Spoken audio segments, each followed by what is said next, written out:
We're taught that goodness is rewarded, that if you suffer quietly, endure gracefully, and love selflessly, the universe will recognize your worth and deliver justice. Fairy tales promise that the pure-hearted stepsister gets the prince, that loyalty earns devotion, that patience transforms into triumph.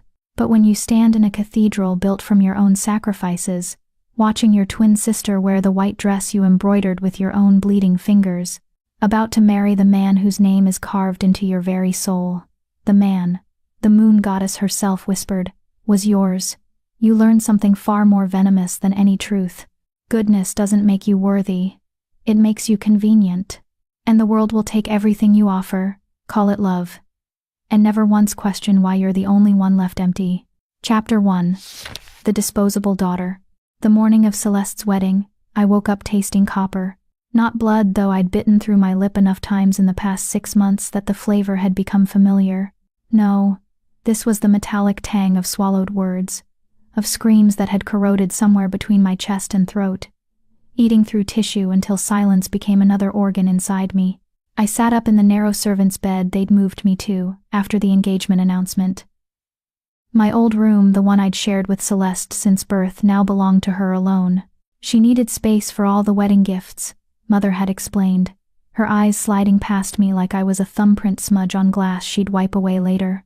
The dress hung on the back of my door, ivory silk with silver threading I'd spent 4 months embroidering by candlelight. Each tiny stitch a meditation, a prayer, a small act of self-destruction. The pattern depicted wolves running through moonlight, a tribute to our kind, to the shifting magic that ran through shifter bloodlines like rivers of starlight. Everyone else's bloodlines, anyway. I pressed my palm against my stomach, against the hollow place where my wolf should have lived. 23 years old, and I'd never felt the change, never experienced the sacred transformation that marked someone as whole, as worthy, as real in the eyes of our people. The medical term was shifting nullification syndrome. Rare, incurable. The colloquial term was much simpler. Broken. And broken wolves didn't get mates. Not real ones, anyway. Except the moon goddess apparently had a sick sense of humor, because 6 months ago, at the harvest festival, I'd felt it. That snap of recognition. That soul-deep knowing that stole the breath from my lungs and rewrote every cell in my body. I'd looked across the bonfire and seen him Carol Blackwater, son of the Southern Pax Beta, with eyes like winter storms and a smile that seemed meant for me alone. For 3 perfect heartbeats, I'd felt whole. Then Celeste had stepped into his line of sight, and I'd watched his expression transform into the exact same devastating recognition. The mate bond, but aimed at her. At my identical twin, who could shift into a silver wolf so beautiful that people wept. Who had everything I didn't, including, apparently, my soulmate. Raina? My mother's voice cut through the door. Not a knock. She didn't knock anymore. The seamstress needs you in the preparation room. Celeste's train needs adjustment. Of course it did. I pulled on yesterday's clothes, the simple gray dress I wore for chores and errands, the one that made me invisible, exactly as intended. The cathedral's preparation room smelled like jasmine and lies. Celeste stood on a raised platform, radiant in the gown I'd designed but she'd taken credit for, the neckline I'd suggested, the lace overlay I'd hand-stitched during nights when sleep felt like giving up. Around her, women buzzed like devoted bees, adjusting, praising, worshipping. She met my eyes in the mirror. For a moment, something flickered across her face. Guilt? Pity? Then it smoothed into the serene mask she'd perfected. Raina, thank the goddess. This train keeps catching. She gestured to the cathedral-length silk trailing behind her. Can you pin it? You always know exactly how. Because I'd made it. Because I knew every seam, every thread, every place where the fabric wanted to fold. I knelt, pins between my teeth, and began the work of perfecting her day. You look beautiful, I said, because that's what sisters said. What good sisters said. I'm so nervous. Celeste's laugh was musical, pitched for the audience of bridesmaids. What if I trip? What if I say the wrong words during the vows? What if you're marrying my mate, and we both know it? But I smiled and adjusted the bustle. You'll be perfect, you always are. That, at least, was true. The door opened, and my father entered Alpha Theron Gates, leader of the Northern Pack, a man carved from duty and disappointment. He'd aged a decade in the 6 months since Celeste's engagement. Hosting the Beta's son was an honor, but everyone knew the whispers, that the bride should have been both daughters, that twins shared everything, that my failure to shift had halved our family's value. His eyes found me kneeling on the floor, and something tightened in his jaw. "Celeste, you should prepare yourself. The ceremony begins in an hour." He paused. "Reina, come with me." Celeste's hand twitched toward me in a aborted gesture of, what? Comfort? Warning? But she let me go. My father led me through the cathedral's back corridors, past the kitchens where staff prepared the feast, past the gallery where pack members would soon gather. We ended up in his private study, a room that smelled like old leather and older regrets. He closed the door. Didn't look at me. "Alpha King Ronan arrives within the hour." I blinked. The Alpha King, sovereign of all packs, the apex predator who ruled from the northern mountains, who most wolves lived entire lives without meeting. "For the wedding?" "Yes." My father's voice was flat. "And he's requested a private audience with our family before the ceremony." My brags. Something cold slithered down my spine. "Why?" Finally, my father turned. His eyes held an exhaustion I'd never seen before, the kind that spoke of impossible choices and sacrifices that left scars on the soul. "The king has no mate, no heir. He's been searching for 5 years." He paused. "He's aware of your condition." The room tilted. "What are you saying?" "He's interested in a political match. A marriage that would elevate our pack, secure our position." My father's hands flexed at his sides. "He doesn't need a shifter queen. He needs someone loyal, educated, someone who understands duty, someone broken who should be grateful." "I'm not." My voice cracked. "Father, I can't." "You can, and you will, if he chooses you." Now his tone hardened into the alpha command I'd heard him use on subordinates. "This family has sheltered you, fed you, loved you despite your limitations. Celeste is fulfilling her duty by creating an alliance with the Southern Pack. This is yours." The words landed like stones. "Despite your limitations, this is yours. Not a choice, a transaction. What if I refuse?" The question escaped before I could stop it. My father's expression didn't change. "Then you'll leave this pack after the wedding. I've arranged a position for you in the Western Territories, a scribe for their historical archives. It's generous, considering." He moved toward the door. "The king will meet us in the East Chapel in 20 minutes. Make yourself presentable." He left.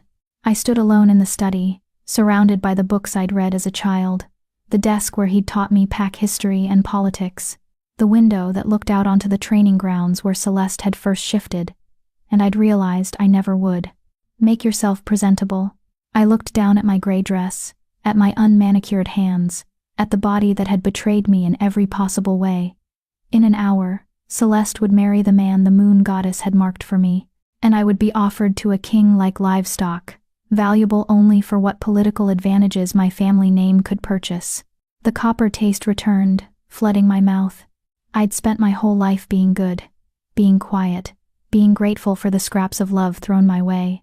And this was my reward, a choice between exile or becoming property. I walked to the window and pressed my forehead against the cold glass.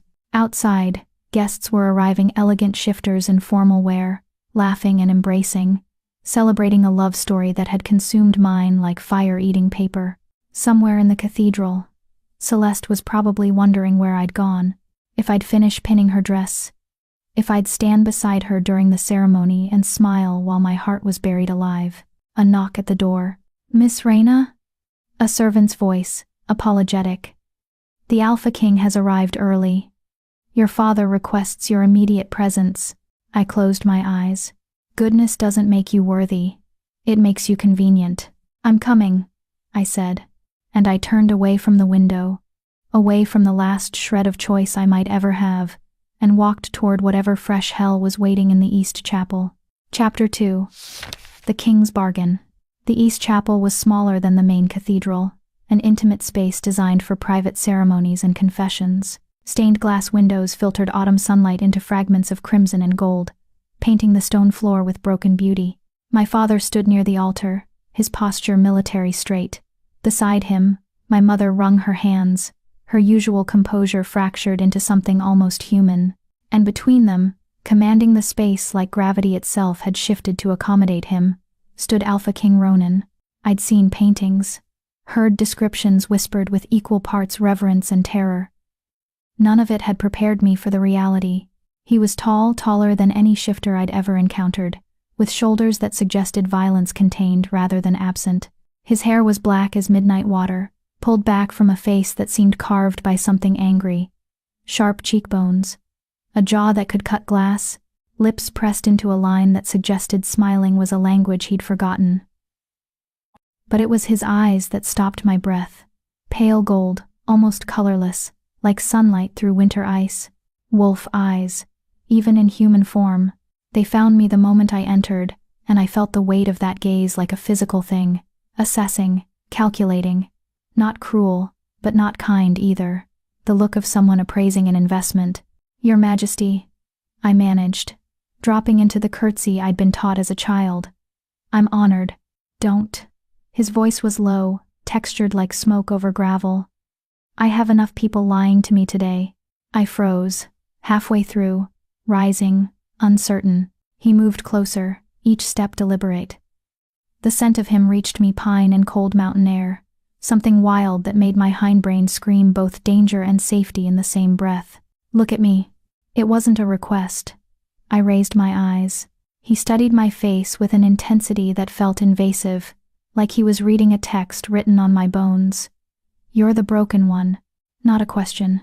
A statement. And somehow, from his lips, it didn't sound like an insult, just a fact, neutral as commenting on hair color. "Yes, Your Majesty." My voice came out steadier than I felt. "I cannot shift. I have no wolf." "Why?" The question startled me. People didn't usually ask why. They just knew, or assumed, or pitied. "I don't know," I admitted. "The healers say my body is healthy. The magic simply isn't there." It never was. Something flickered in those gold eyes. "And your twin can shift." "Beautifully." "That must be difficult." The observation landed like a blade between my ribs, not because it was cruel, but because it was true, and no one ever acknowledged it. They expected me to be happy for Celeste. Proud, supportive. "It is what it is," I said carefully. A diplomatic answer. His lips twitched, not quite a smile, but close. "Your father tells me you're educated, that you've studied pack law, history, 6 languages, and strategy."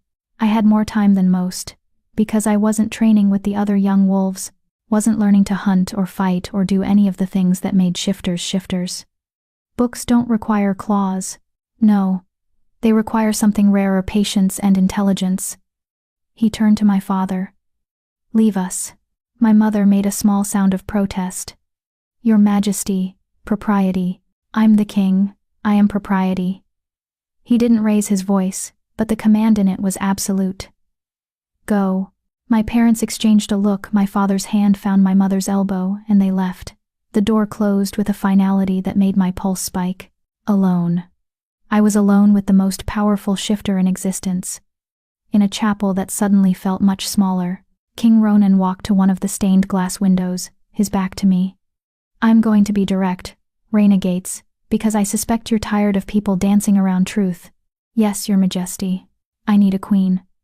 Not a mate, I had one of those. She died 3 years ago in childbirth, along with our son." His voice didn't waver, but something in the air shifted, grew heavier. "The council has been pressuring me to remarry, to produce an heir, to maintain stability." My throat tightened. "I'm sorry for your loss." "Are you?" He glanced over his shoulder. "Or are you just saying what you think I want to hear?" The question felt like a test. I decided on honesty. I had so little left to lose. "Both. I am sorry, because losing loved ones is agony, I understand.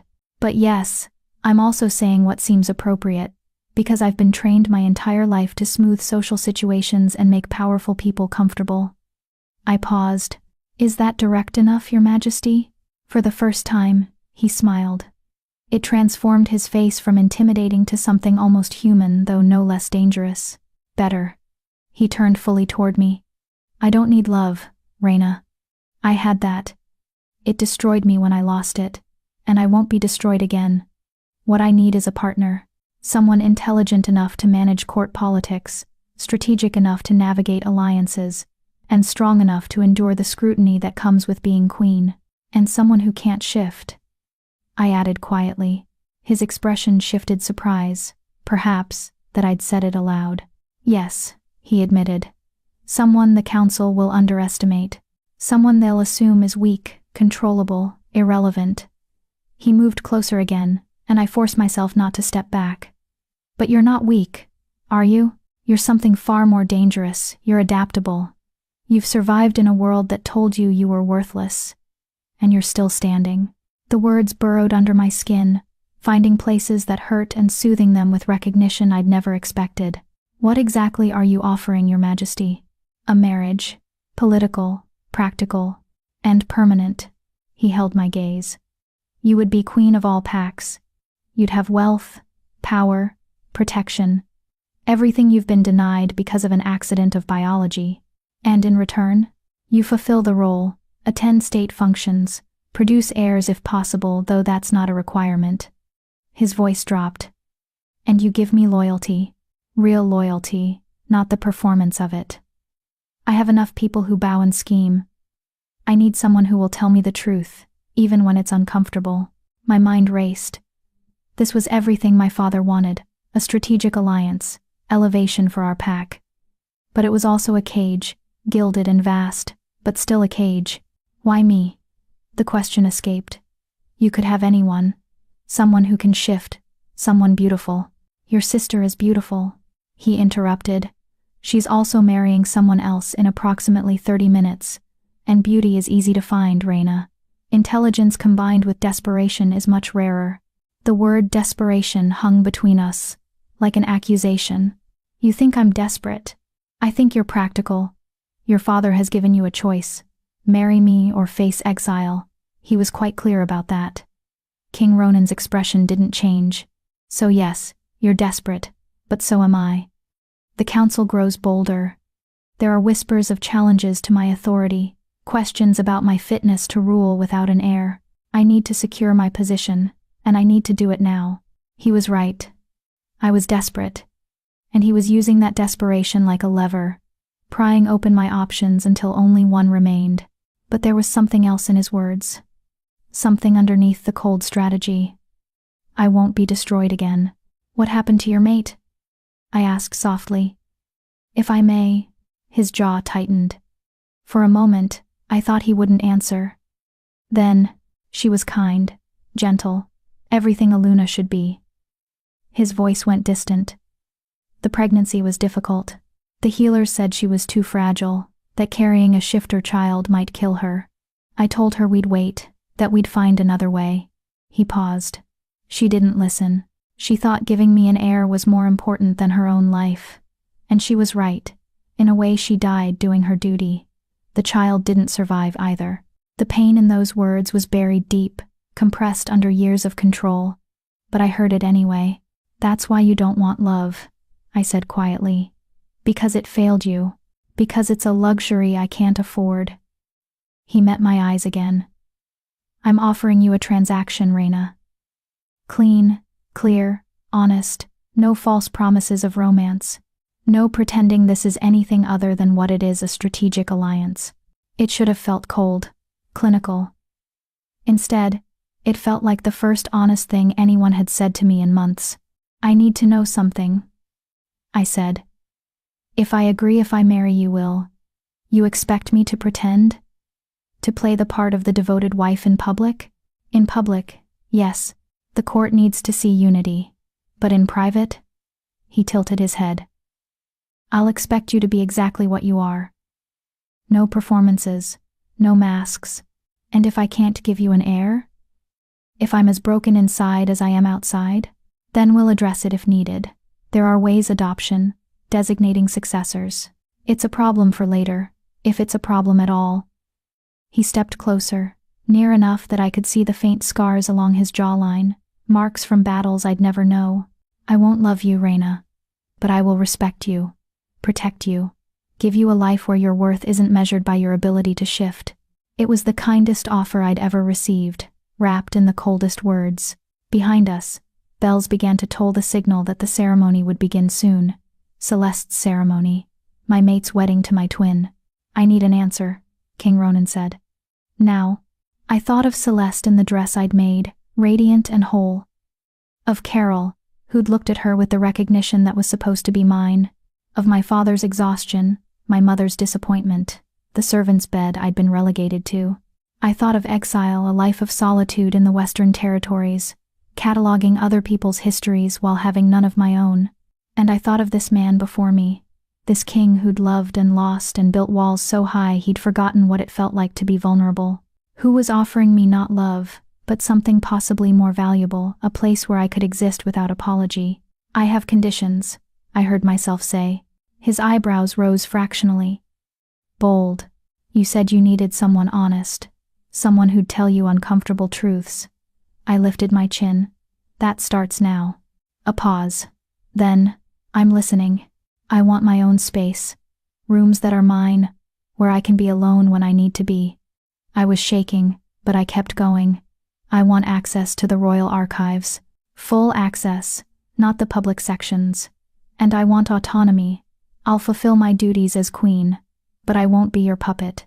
I'll speak my mind, even if you don't like what I say. Silence stretched between us. I'd overstepped. I'd asked too much. He'd withdraw the offer, and I'd be left with nothing. Then King Ronan smiled. A real smile this time, sharp and approving. Done. He extended his hand. We'll announce the engagement after your sister's ceremony. Let her have her moment. But by tonight, you'll be my betrothed. I stared at his hand. Taking it meant choosing. Meant walking away from the last threads connecting me to the life I'd known. The family who'd failed me. The mate who'd never been mine. It meant becoming someone new. I took his hand. His grip was firm, warm, anchoring. One more thing, I said. I want the truth from you, always. If you're going to use me as a political tool, I need to know. No surprises. Agreed. He didn't release my hand. And I expect the same. If you're unhappy, if something isn't working, you tell me. We may not love each other, Reyna. But we'll be honest. That's worth more than most marriages have. The bells tolled again. Closer now. We should go, he said. Your sister's wedding awaits. Yes. I pulled my hand back, felt the loss of warmth. Your Majesty. Ronan. When we're alone, call me Ronan. The informality felt strange, intimate in a way the marriage proposal hadn't. Ronan, I tested the name. Thank you, for not lying to me. Thank you for not lying to yourself. He moved toward the door, then paused. For what it's worth, Reyna, your family is making a mistake, treating you as disposable. Their loss will be my gain. He left, leaving me alone in the chapel with stained glass saints, and the ghost of the future I'd just chosen. I pressed my hand against my stomach, against the empty place where my wolf should have been. You're not weak. You're adaptable. Maybe he was right. Maybe surviving had made me stronger than shifting ever could have. The door opened again. My mother, her face pinched with anxiety. Well? She demanded. What did he say? I looked at her, this woman who'd carried me, raised me, and then slowly started looking through me when I failed to meet her expectations. He asked me to marry him, I said quietly. I said yes. Her gasp was audible. Reyna. That's the pack. This is wonderful. Is it? I moved past her toward the door. I need to help Celeste finish preparing. She'll be walking down the aisle soon. But we need to discuss. Later. I kept walking, through the corridors, toward the preparation room, where my twin waited in her perfect dress for her perfect day. And with every step, I felt the old Reyna, the grateful, quiet, convenient one, falling away like a skin I'd outgrown. By tonight, I would be betrothed to a king. By tonight, everything would change. The only question was whether I'd survive the transformation. Chapter 3. The Wedding and the Vow. The main cathedral had transformed into something from a dream or a nightmare, depending on where you stood.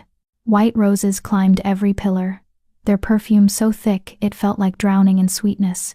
Candles flickered in silver holders, casting dancing shadows across the vaulted ceiling. The pews overflowed with pack members dressed in their finest, their excitement a palpable hum in the air. I stood in the preparation room's doorway, watching Celeste examine herself in the full-length mirror. She was perfection, incarnate. The dress I'd made hugged her curves before flowing into that dramatic train, her silver blonde hair styled in intricate braids, woven with pearls, her makeup emphasizing eyes that sparkled with anticipation. She looked like every bride should look, radiant, hopeful, loved. "Reina." She turned, and her smile faltered when she saw my face. "What's wrong? You look different." "I just agreed to marry a king. I'm about to watch you marry my mate. Everything is wrong, and nothing will ever be the same." "Nothing," I said. "Just emotional.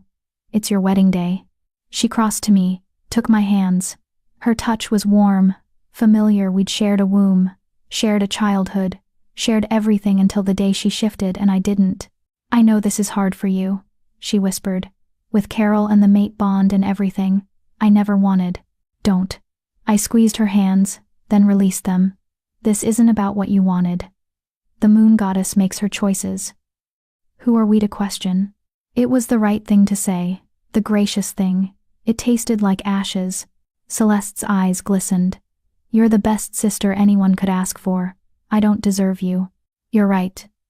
You don't." But I smiled, because that's what I'd been trained to do. "You deserve to be happy, and you will be. Carol is a good man." "He is." She glanced back at her reflection. "Sometimes I catch him looking at you, though, with this expression I can't quite read. Do you think—" She stopped herself. "Never mind. I'm being paranoid." "Has." My heart clenched. Of course, Carol looked at me.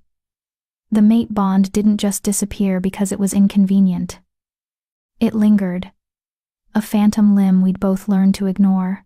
"You're not paranoid," I said gently. "You're nervous. That's normal." I adjusted a loose strand of her hair. "But Celeste? He chose you. Every day. He chooses you. That's more powerful than any bond the moon goddess could create." It was possibly the most generous lie I'd ever told. She hugged me suddenly, fiercely. "I love you, Ray. No matter what happens, you know that, right?" I held her, memorizing the feeling. After today, everything would be different. After today, I'd be the king's betrothed, and Celeste would be married, and the strange twin ship we'd navigated for 23 years would shift into something new and unknowable.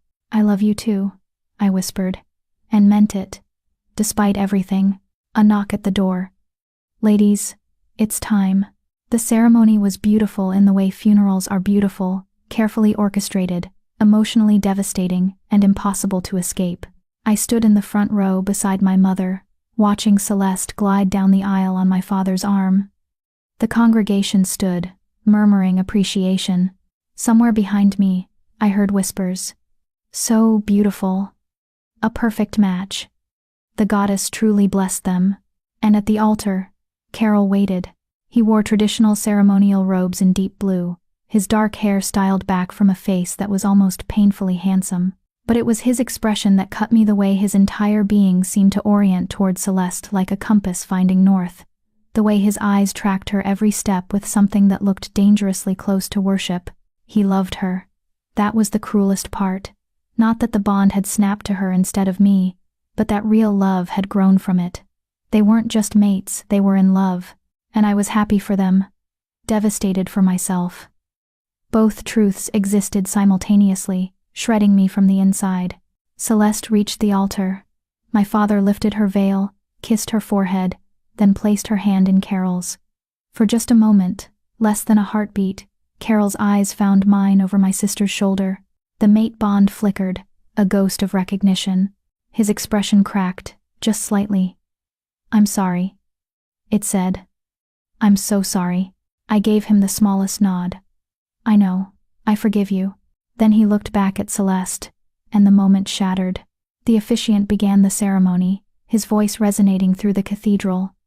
I stopped listening to the words. They were just sounds, ritual phrases that held no meaning for me.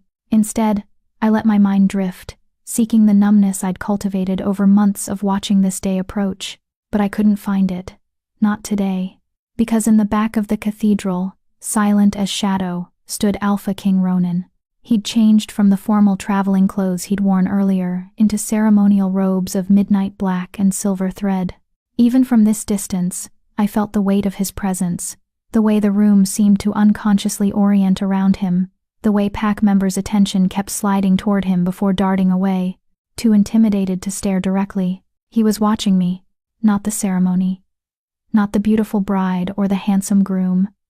Me, standing in my plain gray dress among the splendor, holding myself together with pure stubbornness.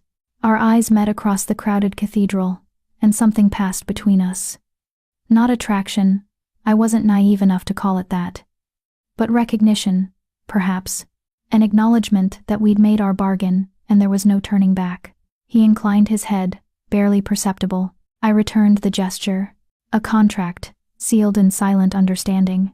Pronounce you mated and married, bound by the moon goddess and pack law. The officiant's words snapped me back to the present.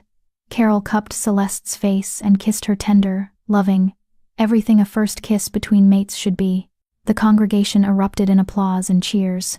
I clapped too, mechanically, watching my twin sister glow with happiness that should have been mine.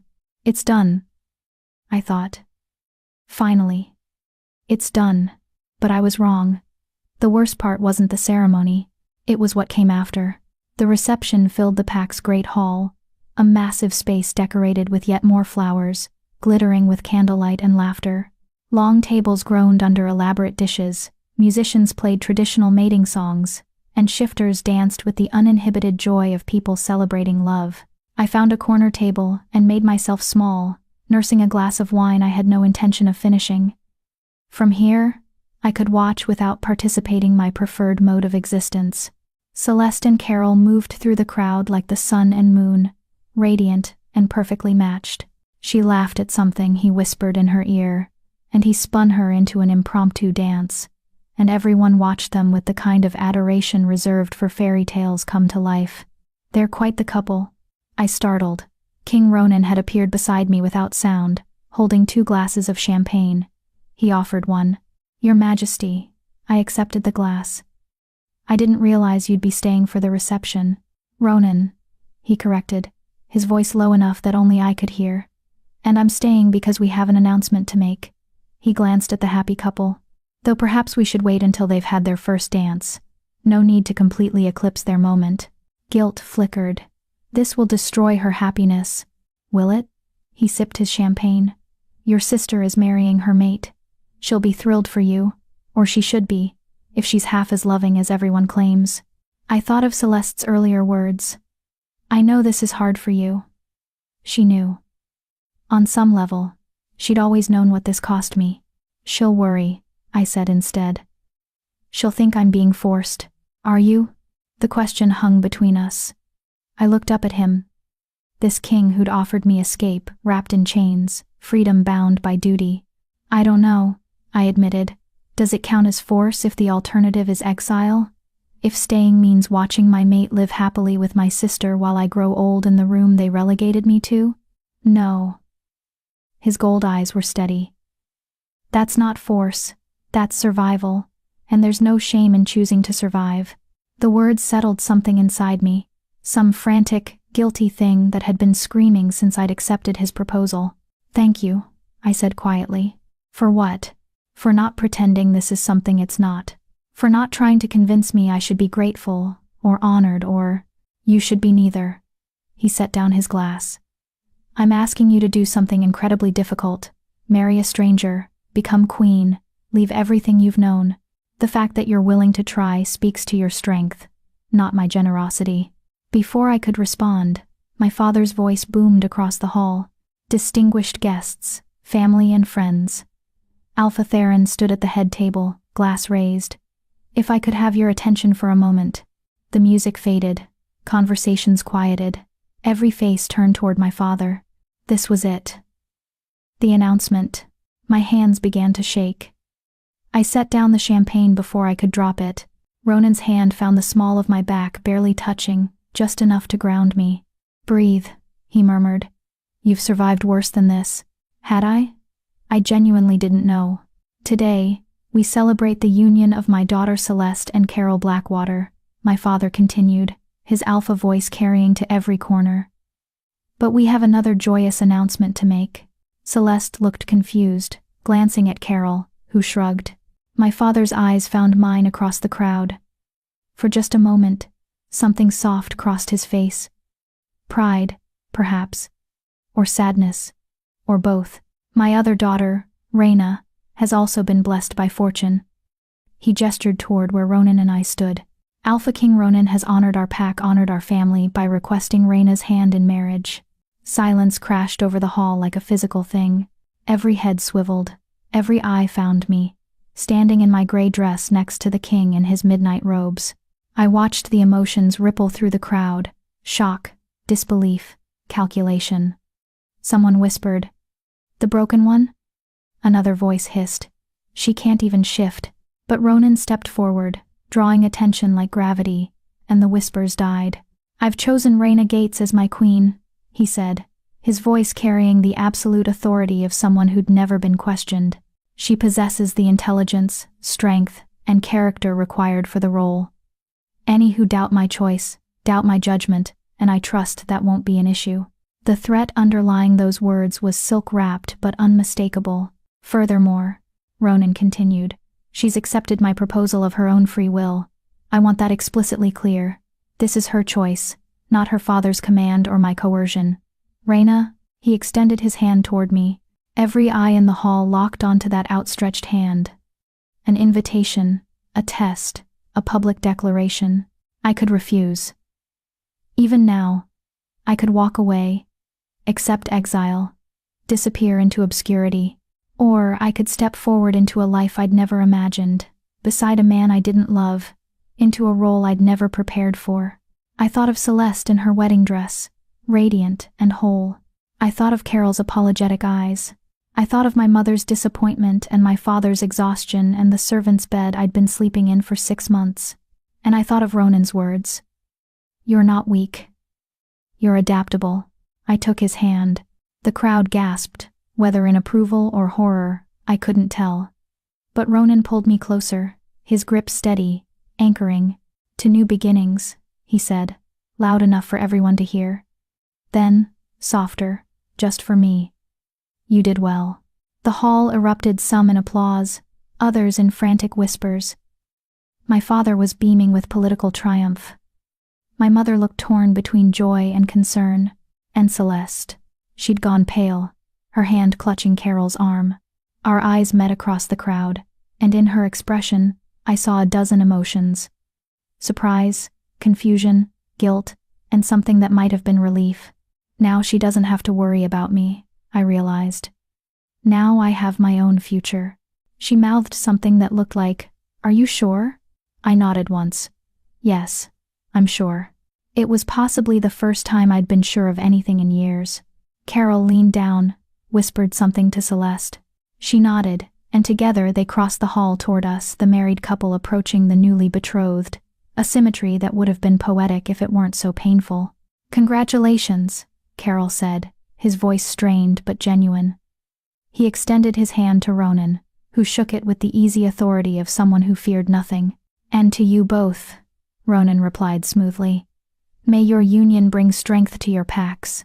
The formal words hung between them, two alphas exchanging pleasantries while carefully not acknowledging the bizarre tangle of fate that had brought us all to this moment. Celeste threw her arms around me, heedless of protocol. "Ray, is this really what you want?" I hugged her back, breathing in her familiar scent, jasmine and honey. "Yes. I promise. But you barely know him. And being queen, that's so much pressure." "I know." I pulled back, held her shoulders. "But Celeste, I can't stay here. Not anymore. This is my chance to be something other than the twin who can't shift." Her eyes filled with tears. "You were never just that to me." "I know." I did know, despite everything. but I need to be more than that to myself." She nodded, understanding even if she couldn't fully agree. "Then I'm happy for you, truly." She glanced at Ronan, who'd tactfully turned to speak with Carol. "He seems intense." "He is." I managed a small smile. "But he's honest, and right now, that's worth more than romance." Celeste squeezed my hands one more time, then stepped back to Carol's side. They looked perfect together, mates in truth, in love, in destiny. And I stood beside a king I'd met 3 hours ago, preparing to become queen of a kingdom I'd never seen. The musicians struck up a new song, something joyful and fast-paced. Couples flooded the dance floor, the party resuming its celebration, now that the shock of the announcement had faded into excited gossip. "We should dance," Ronan said. "It's expected." "I'm not very good at dancing." "Neither am I." He offered his hand again, a wry smile tugging at his lips. "We'll suffer through it together." I let him lead me onto the floor, hyper-aware of every eye tracking our movement. His hand settled on my waist, mine on his shoulder, the traditional position for a formal waltz. "Relax," he murmured as we began to move. "You're holding yourself like you're about to be attacked." "I feel like I am." I tried to follow his lead, stumbled slightly. "Everyone's watching. Let them." He guided me through a turn with surprising grace. "By tomorrow, this will be old news. By next week, they'll have moved on to newer scandals. And by next month, you'll be queen, and they'll all be bowing." The certainty in his voice should have been comforting. Instead, it terrified me.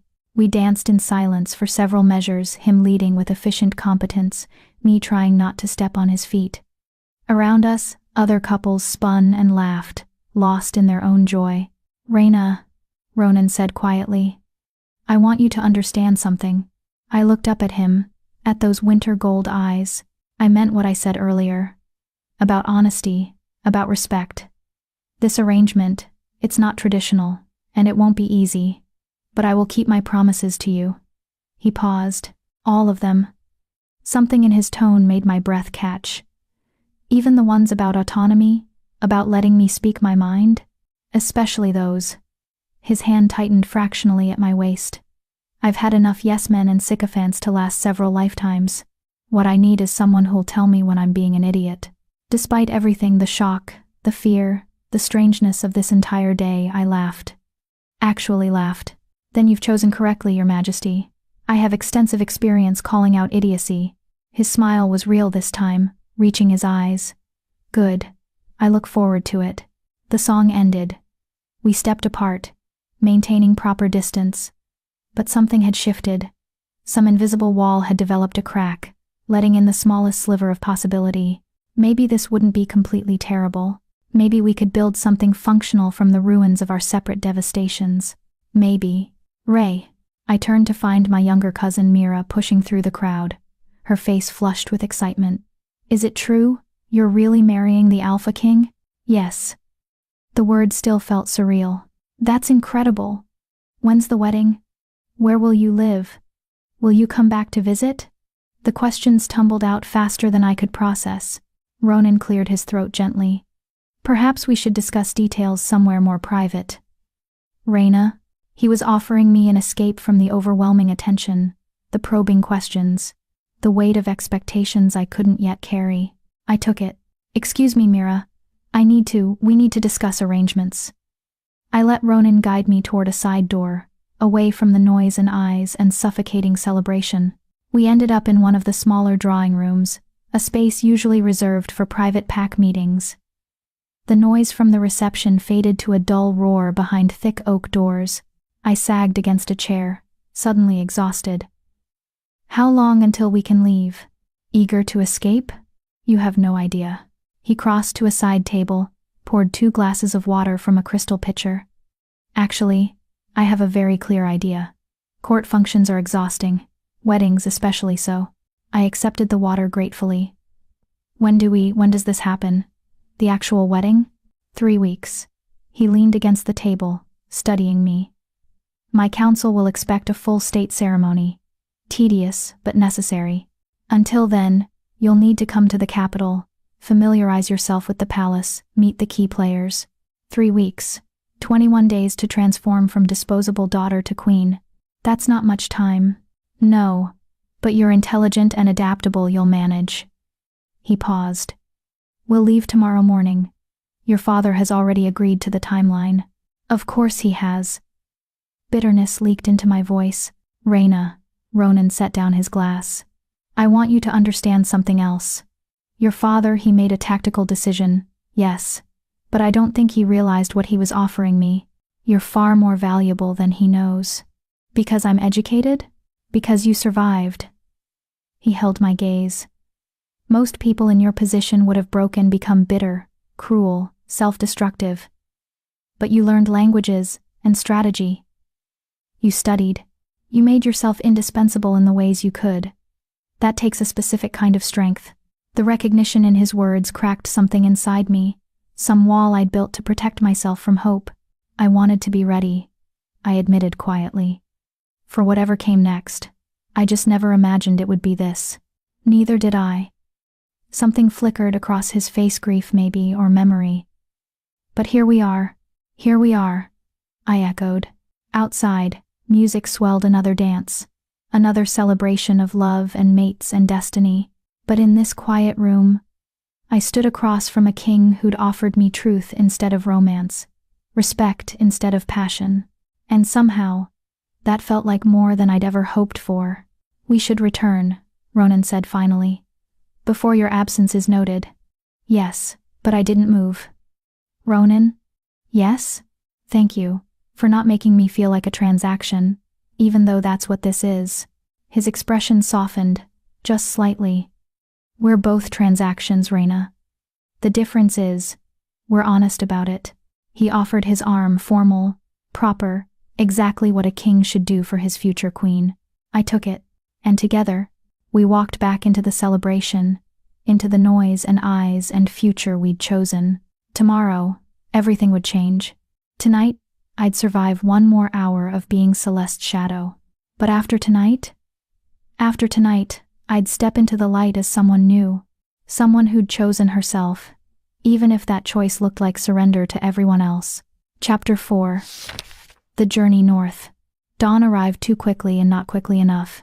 I'd spent the night in my small room, the servants' quarters that had become my prison, packing the few belongings I'd be taking to the capital. It didn't take long. Books, mostly. A few changes of clothes that weren't particularly nice. A wooden box containing my mother's letters from when I was a child, back when she still wrote me notes telling me I was special, before special became a euphemism for defective. Celeste and Carol had left the reception early, disappearing into the honeymoon suite my mother had decorated with ridiculous amounts of rose petals and silk. I'd watched them go with a strange numbness, relief that I no longer had to smile, grief that twisted like a knife, and underneath it all, a growing sense of unreality. By this time tomorrow, I'd be in the royal palace. In 3 weeks, I'd be queen. The girl who couldn't shift. The disposable daughter. Somehow elevated to the highest position a female wolf could hold. It felt like a fever dream. A soft knock interrupted my thoughts. Raina? May I come in? Celeste's voice. Of course. It's open. She slipped inside, still wearing her nightgown, her hair loose around her shoulders. Without the makeup and styling, she looked younger, more like the sister I'd grown up with. The one who used to climb into my bed during thunderstorms, who'd shared secrets and dreams before the world taught us we were supposed to be competing. I couldn't sleep, she admitted, perching on the edge of my narrow bed. Kept thinking about you leaving. You're married now. You have Carol. You won't even notice I'm gone. Don't. Her voice cracked. Don't pretend like you're replaceable. You're my twin, Ray. Half of me is leaving today. Guilt churned in my stomach. This wasn't her fault, not really. She hadn't asked for the mate bond to snap to her instead of me. She hadn't created a world where shifting determined worth. I'm sorry, I said quietly. That was unfair. It was honest. She pulled her knees up, wrapping her arms around them, a gesture from childhood. I need to know you're really okay with this. With marrying him, because if you're not, if this is just you running away, what would I be running from? I interrupted. My loving family who values me? My comfortable room? My bright future as the twin who failed? Celeste flinched. We never made you feel like a failure, didn't you? I sat beside her, suddenly exhausted. Celeste, I love you. But you have no idea what it's like to watch everyone around you transform into something magnificent while you stay exactly the same. To see people's eyes slide past you, like your furniture. To know that your own parents discuss you in terms of what to do about Reina, instead of what does Reina want. Tears slipped down her cheeks. I tried to help. I always tried. I know. And that almost made it worse. Because your help just highlighted how much I needed it. I took her hand. But this? Marrying Ronan? This is me choosing something for myself. Maybe it's not a love match. Maybe it's strategic and cold. But it's mine. Do you understand? She was quiet for a long moment, processing. Then, he seems hard. Like stone. Maybe I need stone. Maybe I'm tired of people who are soft and kind but ultimately don't choose me. She understood the reference, Carol, the mate, who should have been mine, and her face crumpled. I'm so sorry. I never wanted to hurt you. I know. And I did. That was the tragedy of it. No one had been cruel or malicious. Fate had simply been indifferent. But you did hurt me, Celeste. And staying here, watching you build a life with him, would hurt me every single day for the rest of my life. This way, I get to be something other than your shadow. You were never my shadow. Then why did everyone act like I was? She had no answer for that. We sat in silence, holding hands like we used to as children, feeling the invisible threads that connected us stretching thinner. Will you write? She finally asked. Let me know you're okay? Yes, I promise. And visit, once you're settled? If I can. Though I wondered if I'd ever want to come back to this place that had made me feel so small. Another knock, more forceful. Reina, the king's carriage is ready. My father's voice, brisk and businesslike. This was it. The moment of departure. Celeste hugged me fiercely, desperately, like she could somehow hold me here through sheer force of will. I love you. No matter what happens, no matter where you are, you're my sister. Nothing changes that. Nothing changes that. I love you too. I pulled back, wiped her tears with my thumb. Be happy, Celeste. You deserve it. So do you. I wasn't sure I believed that, but I nodded anyway. She left, and I was alone with my small bag of belongings, and the overwhelming sensation that I was about to step off a cliff into empty air. You're adaptable, I reminded myself. You survived this. You'll survive what comes next. I picked up my bag and walked out of the room without looking back. The carriage waiting in the courtyard was less ostentatious than I'd expected. Black lacquered wood with silver fittings, elegant but not gaudy. 4 midnight black horses stamped impatiently, their breath creating clouds in the crisp morning air.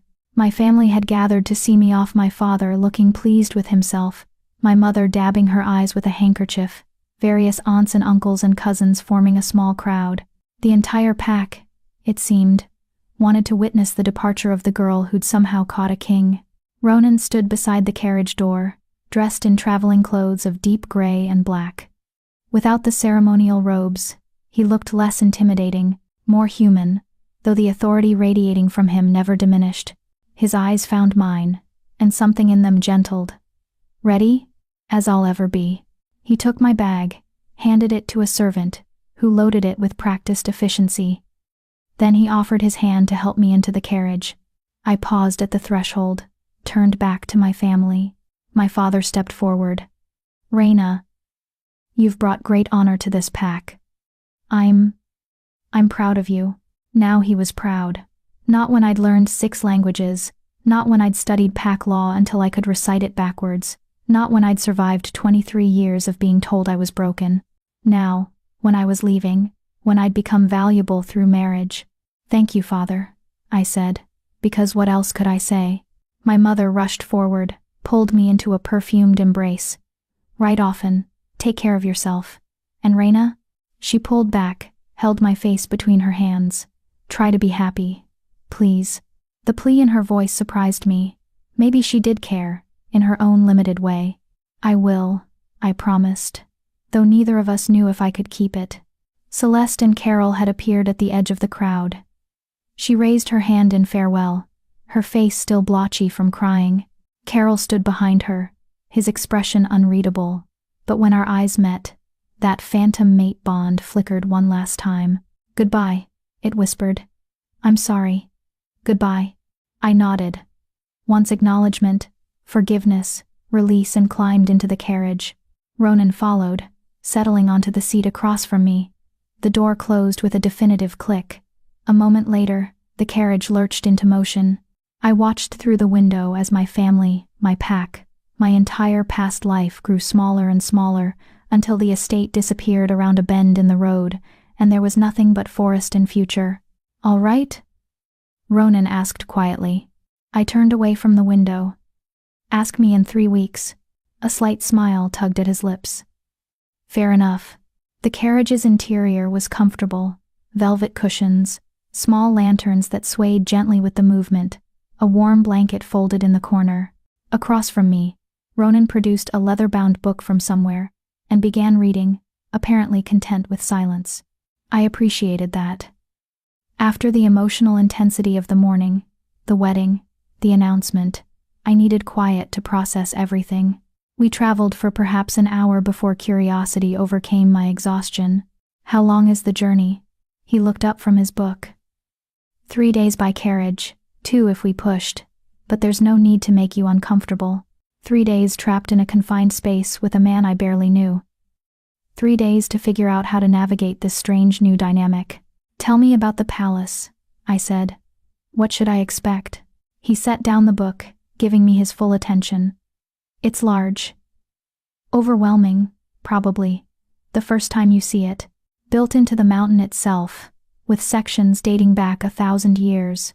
The public areas are grand, meant to intimidate visiting dignitaries. Your private quarters will be in the royal wing, separate from mine but connected by a shared study." "Separate?" I was surprised. I told you I'd give you your own space." I meant it. His gold eyes were steady. "We'll share public areas when necessary, but your rooms are yours. Lock the doors if you want. I won't enter without invitation." The relief was immediate and startling. "Thank you.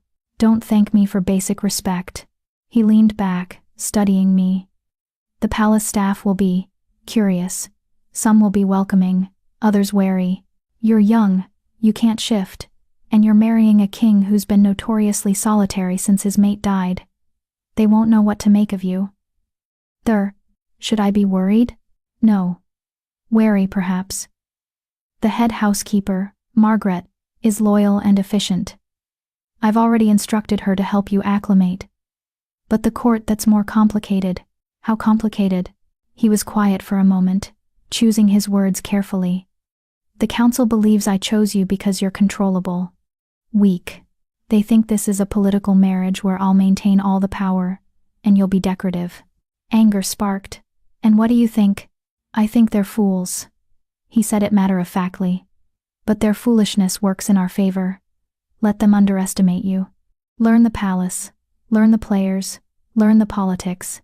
Then, when you're ready, show them exactly how wrong they were." It was tactical advice, but it was also something else: permission to be strategic, to use my intelligence as a weapon. "You want me to spy for you? I want you to understand what you're walking into. The court is full of people who smile while calculating how to use you. Some will try to befriend you to get closer to me. Others will try to undermine you to diminish my authority. You need to be able to tell the difference.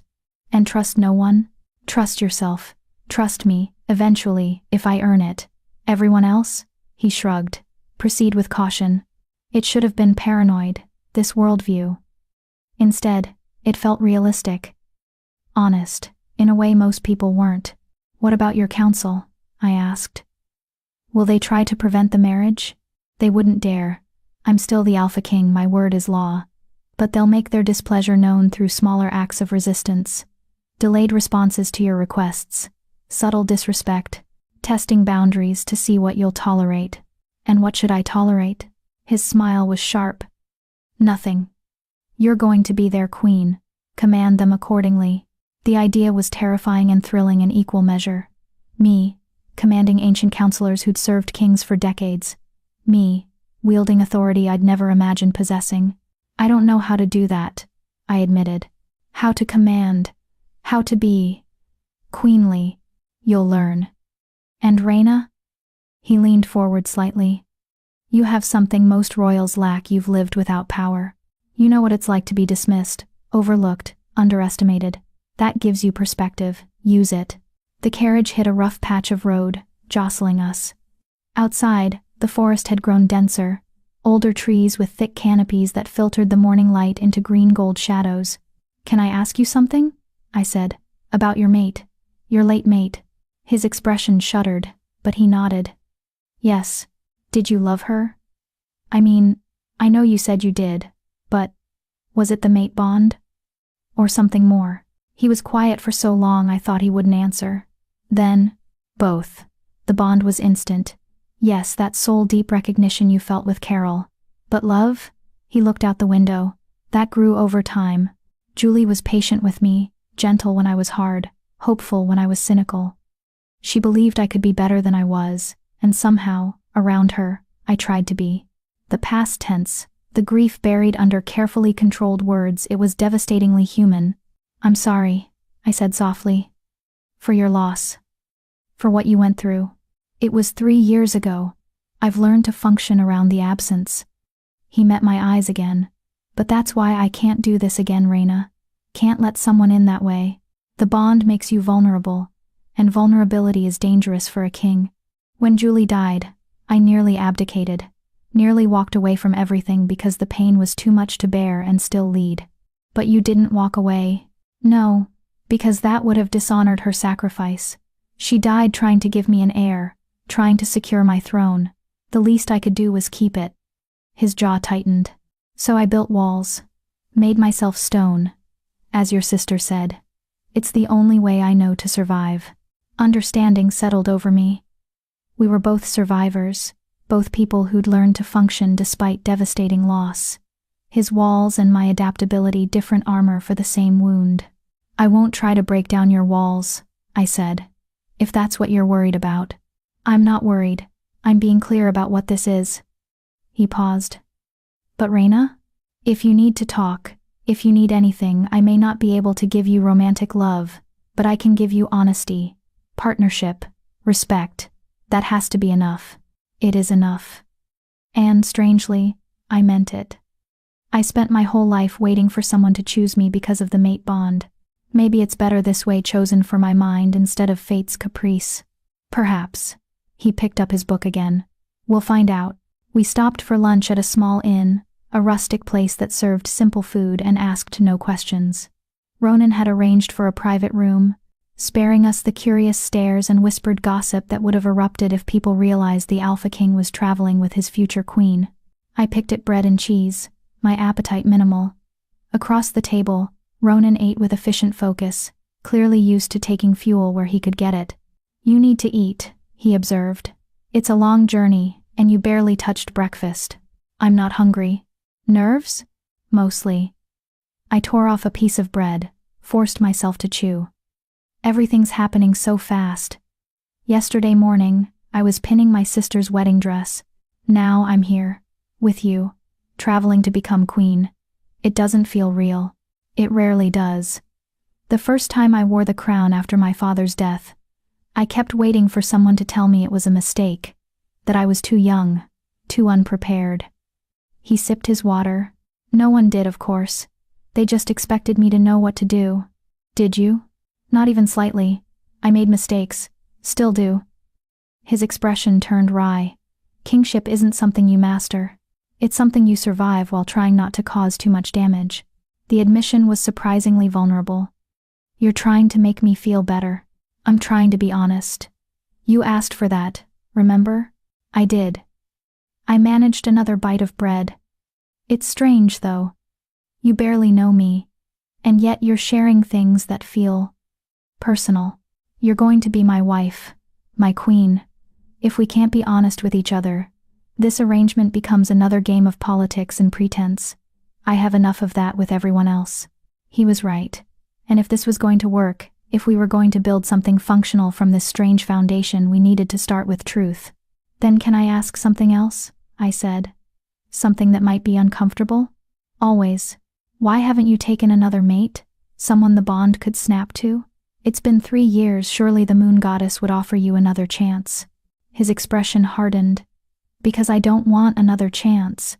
The bond is supposed to be sacred, once in a lifetime. When Julie died, I begged the moon goddess to let me die too, to follow her wherever she'd gone. Instead, I woke up every morning, with the bond's absence like a missing limb. He set down his cup with controlled force. If the goddess offered me another bond, I'd refuse it. I won't survive loving and losing again. I can't. The raw pain in his words made my chest ache. So you chose me, because you knew there'd be no bond.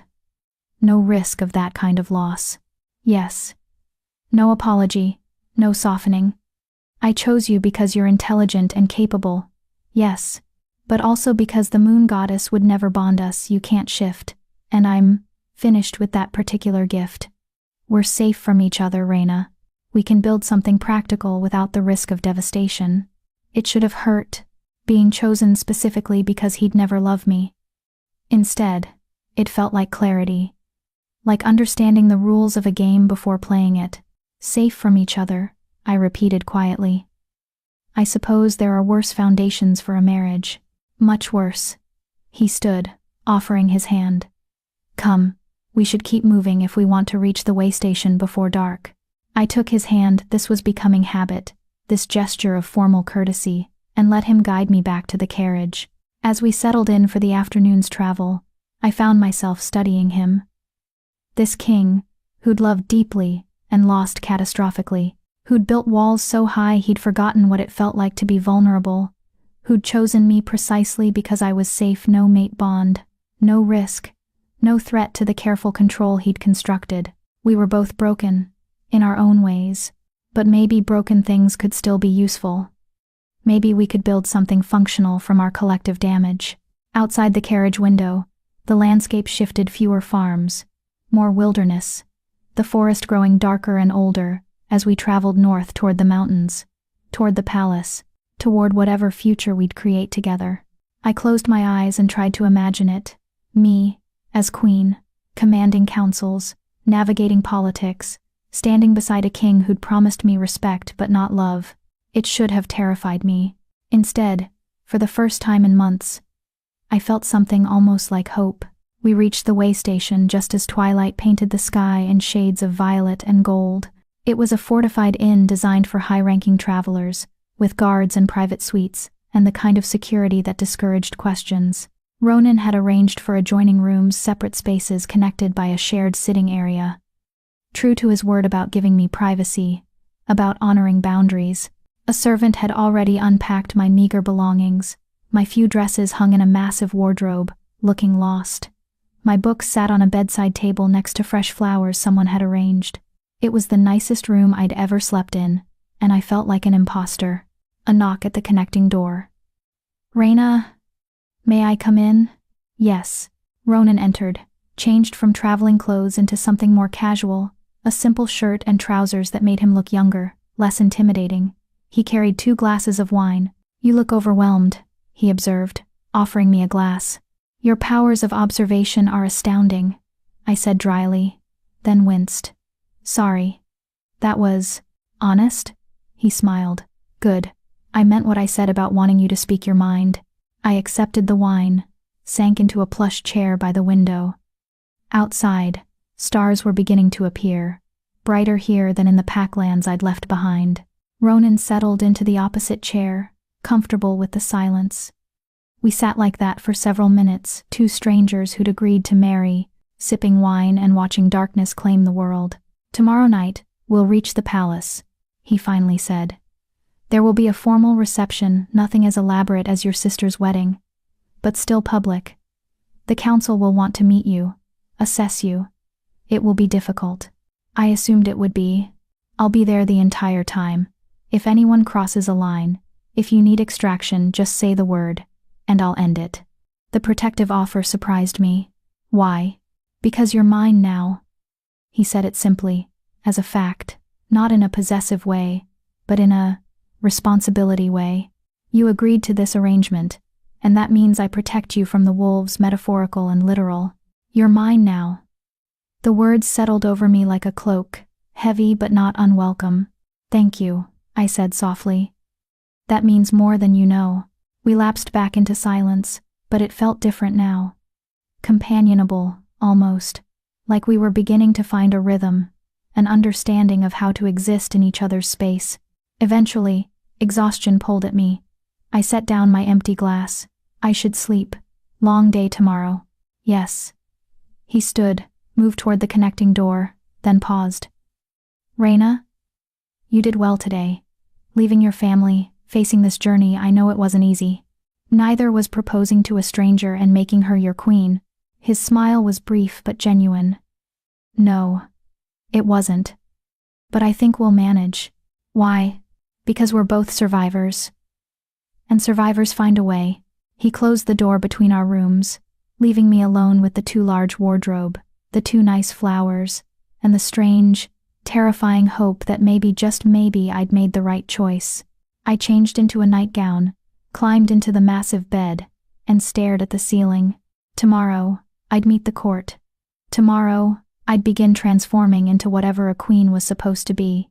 But tonight, I was just Raina, the girl who couldn't shift, who'd watched her twin marry her mate, who'd chosen stone over softness and strategy over love. And somehow, impossibly, that felt like enough. Chapter 5. The Palace of Wolves. The palace revealed itself gradually, like a secret the mountains had been keeping. We'd been climbing steadily since dawn, the forest thinning as elevation increased, replaced by stark granite cliffs and patches of stubborn snow that defied the autumn season. Then, as we rounded a final switchback, the carriage slowed, and Ronan gestured toward the window. "Look." I pressed my face to the glass and forgot how to breathe. The palace wasn't built into the mountain. It was the mountain. Massive towers carved from living stone rose toward the sky, their surfaces etched with patterns that might have been decorative or might have been ancient runes. Bridges arched between peaks, impossibly delicate spans of stone that shouldn't exist but did. Windows glittered like dark eyes watching our approach. And everywhere, carved into archways, embedded in walls, crowning turrets, were wolves. Stone wolves in every pose imaginable, hunting, howling, sleeping, fighting. A monument to shifter power, built to remind everyone who looked upon it exactly who ruled here. It's... I struggled for words. Terrifying. Yes. Ronan's voice held grim satisfaction. It's supposed to be. As we drew closer, I could make out more details. Guards stationed along the walls, their armor catching sunlight. Banners bearing the royal crest, a silver wolf against a black field.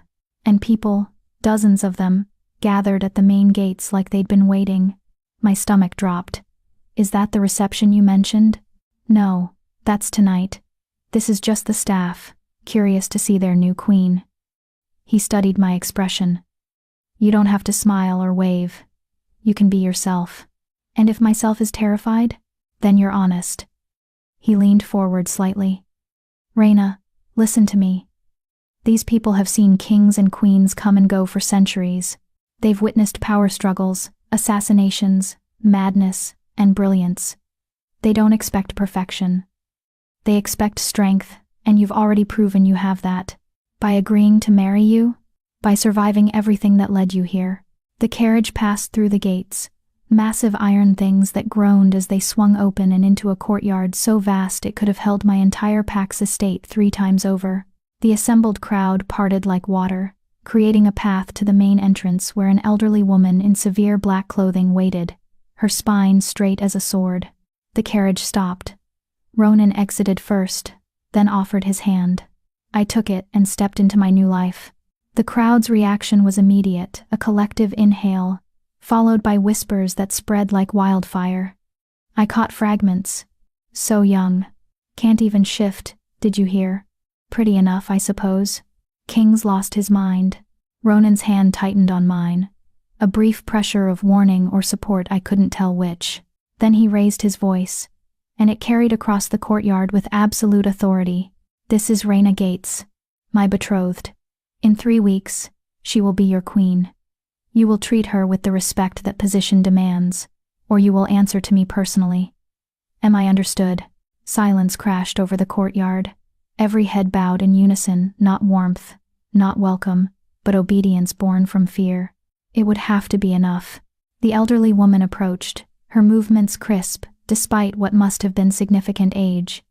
Up close, her face was a map of wrinkles, each line suggesting a story I'd never know, but her eyes were sharp, intelligent, and assessing.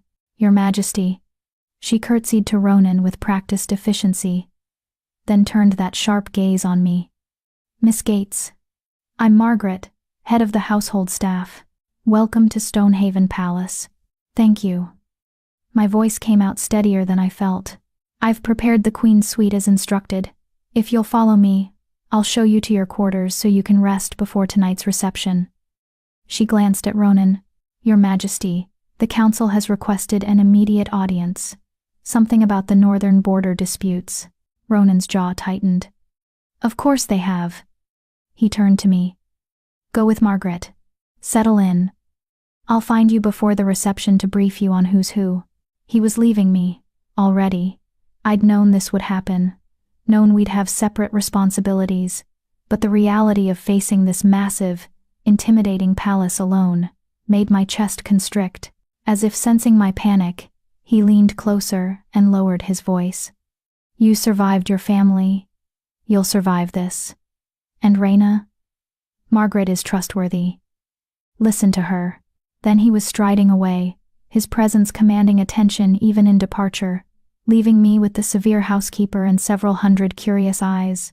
Margaret gestured toward the main entrance. This way, Miss Gates. I followed, hyper-aware of the stairs tracking my movement, the whispers resuming the moment we were out of Ronan's intimidating range. The palace's interior matched its exterior, ancient, imposing, and designed to make visitors feel small. We passed through corridors wide enough to drive a carriage through, past tapestries depicting legendary battles and legendary wolves. Servants flattened themselves against walls as we passed, their eyes downcast but their curiosity palpable. Margaret maintained a brisk pace, her voice crisp as she delivered what was clearly a prepared speech. The palace has 4 main wings.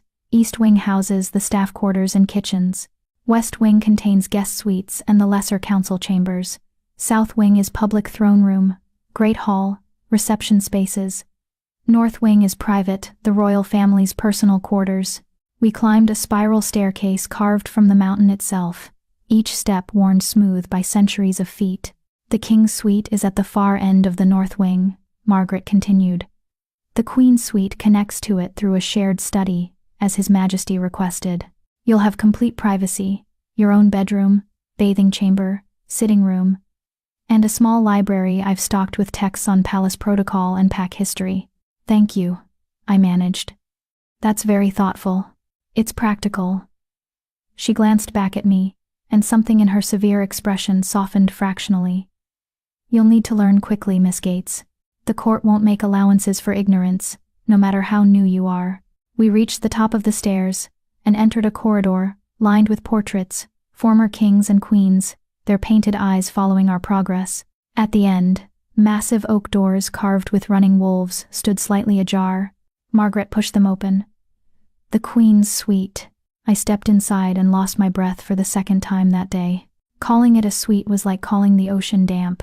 The sitting room alone was larger than my entire bedroom back home, with floor-to-ceiling windows that looked out over mountain peaks and valleys I couldn't name. Furniture in deep blues and silvers created intimate conversation areas. Bookshelves lined one wall, already filled with precisely the texts Margaret had mentioned. And everywhere in the subtle patterns of the upholstery, the carved details of the furniture, the metalwork of the candelabras, were wolves. The bedroom is through there. Margaret pointed to another set of doors. Bathing chamber beyond that. The study you'll share with His Majesty is that door. It's unlocked from both sides, but there's a privacy bolt you can engage if needed. I walked to the windows, pressed my palm against the cold glass. From this height, the valley below looked like a painted miniature forests and rivers and distant pack territories that were now, theoretically, under my authority. How long have you worked here? I asked without turning. 53 years. I came as a young maid, worked my way up. Margaret's reflection appeared in the window beside mine. I've served 4 kings, 3 queens, and witnessed more palace intrigue than I care to remember. And what do you think of me? The question escaped before I could stop it. Honestly, Margaret was quiet for a moment. I think you're terrified, out of your depth, and trying very hard not to show it. I think the king chose you for reasons the council doesn't understand, and you probably don't understand either. And I think, she paused, I think if you're smart and careful, you might survive. That's not particularly encouraging. I'm not paid to be encouraging, Miss Gates. I'm paid to run this household efficiently. She moved toward the door. The reception begins at 8. I'll send attendants at 7 to help you dress. His Majesty has already selected appropriate clothing.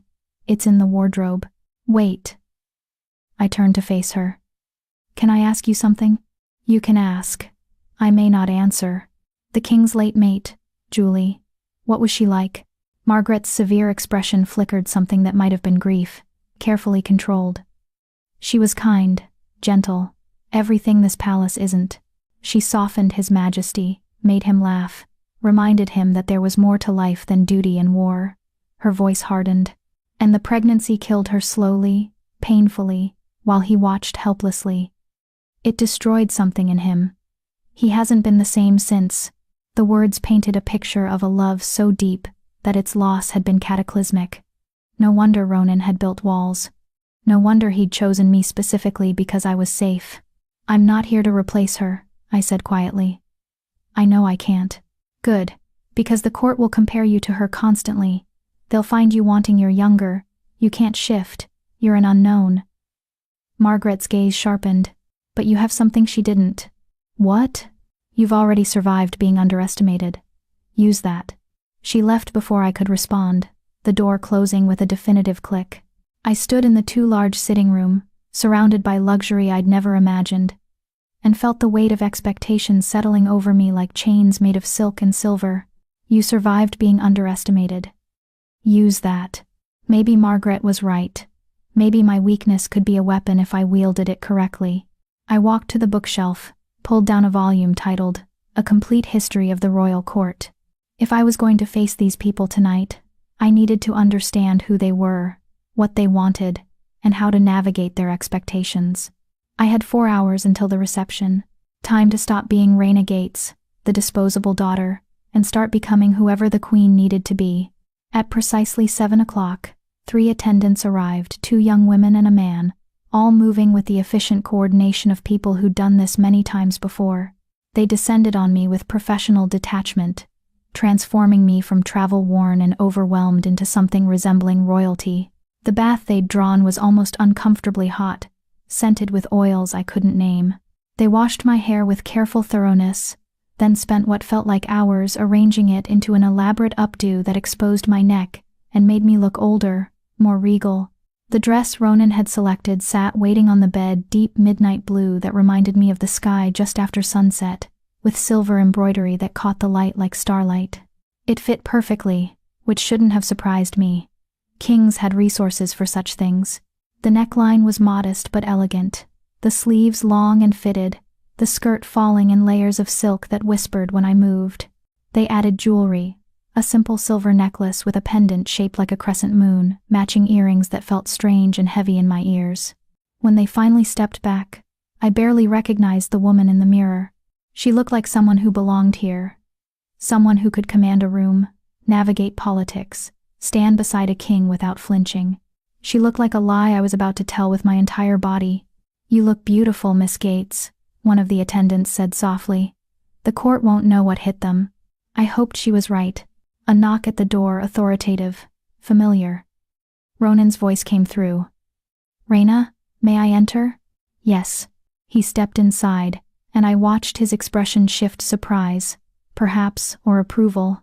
He'd changed into formal court attire, black and silver that echoed my dress, his hair pulled back to reveal the sharp angles of his face, a circlet of silver resting on his brow that proclaimed him king without needing words. We looked like a matched set. Intentional, strategic, and completely false. "You look." He paused, searching for words.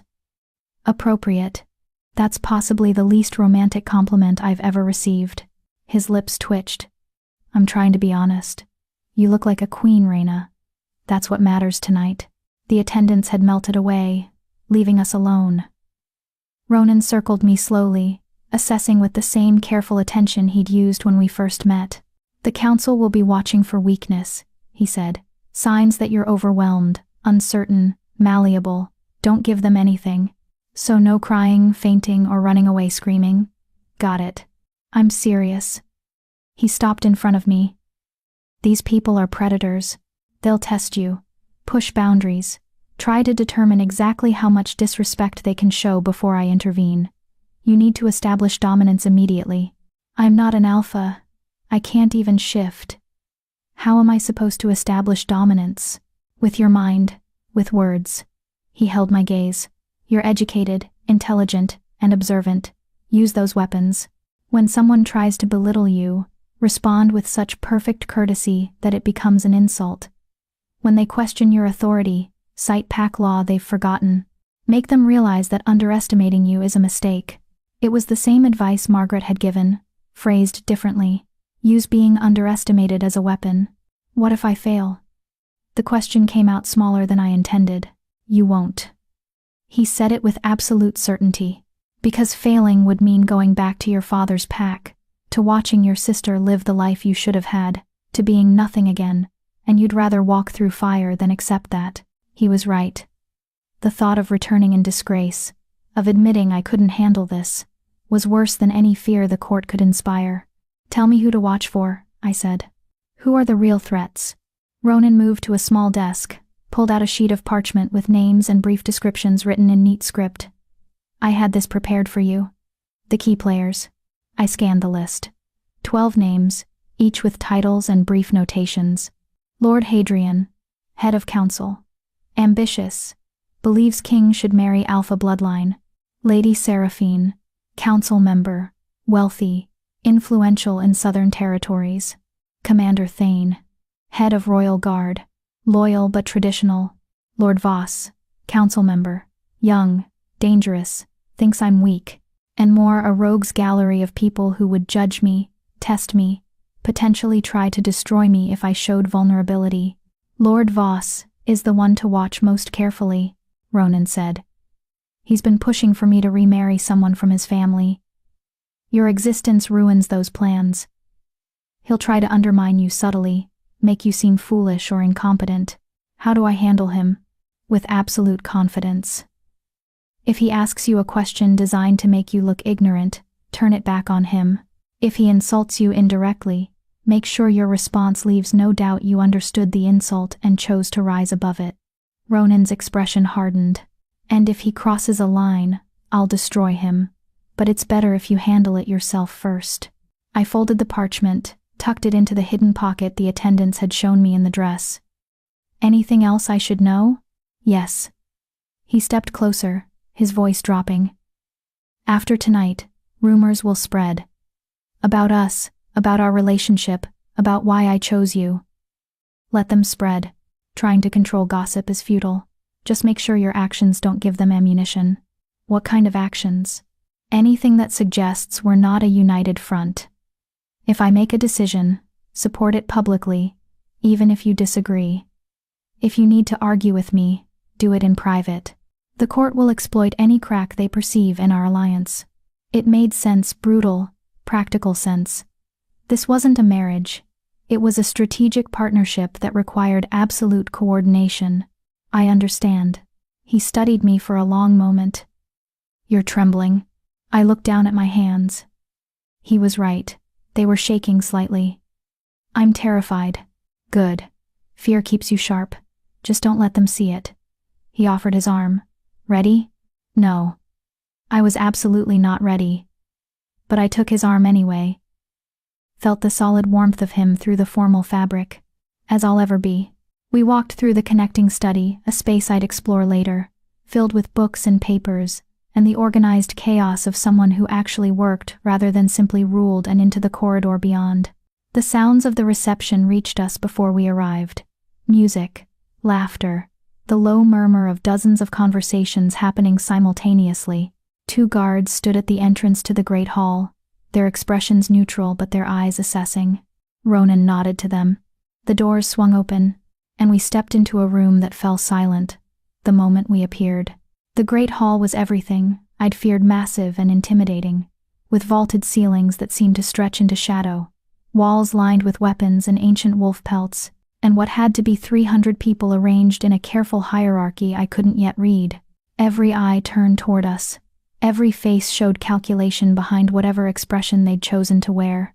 At the far end of the room, on a raised dais, sat 2 thrones, one occupied by an invisible weight, the absent queen, the other waiting for the king to claim it, for us to claim them. Ronan's hand covered mine on his arm, brief pressure, grounding.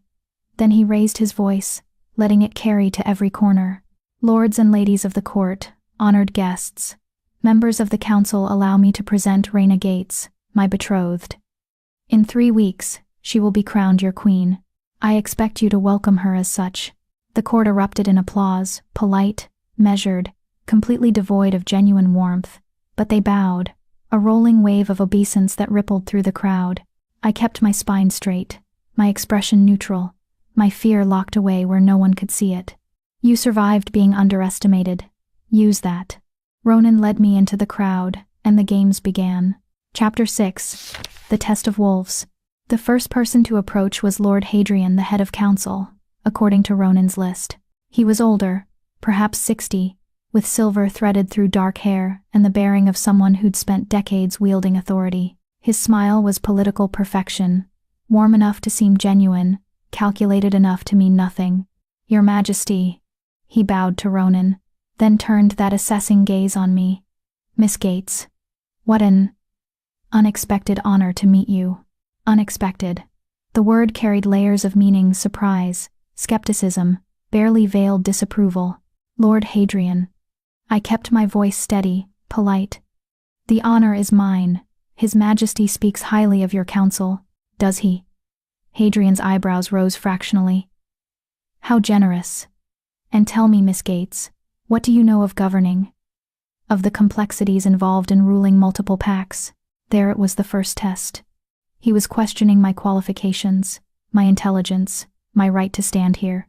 I felt Ronan tense beside me, ready to intervene. I touched his arm lightly. I've got this. I know enough to recognize that governing requires understanding pack law, territorial disputes, resource management, and the delicate balance of power between tradition and progress, I said smoothly.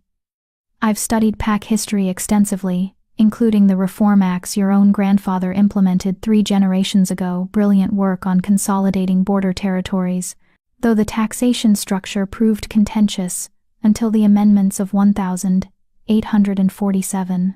Hadrian's expression flickered surprise that I'd done my homework, and done it thoroughly. I also know, I continued, that the best rulers surround themselves with knowledgeable advisors and actually listen to their counsel. I look forward to learning from your experience, Lord Hadrian. It was perfect courtesy wrapped around a subtle reminder. I might be young and new, but I wasn't ignorant. And I was smart enough to acknowledge his expertise while establishing I wouldn't be pushed around. Hadrian's smile shifted into something more genuine. Indeed. Perhaps this will be an interesting partnership after all. He bowed again, slightly deeper this time, and moved away. Ronan's hand found the small of my back, a brief touch of approval. Well done. 1 down, I murmured.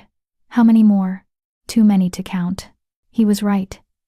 They came in waves, lords and ladies, council members and pack representatives, each with their own agenda, their own tests disguised as pleasantries.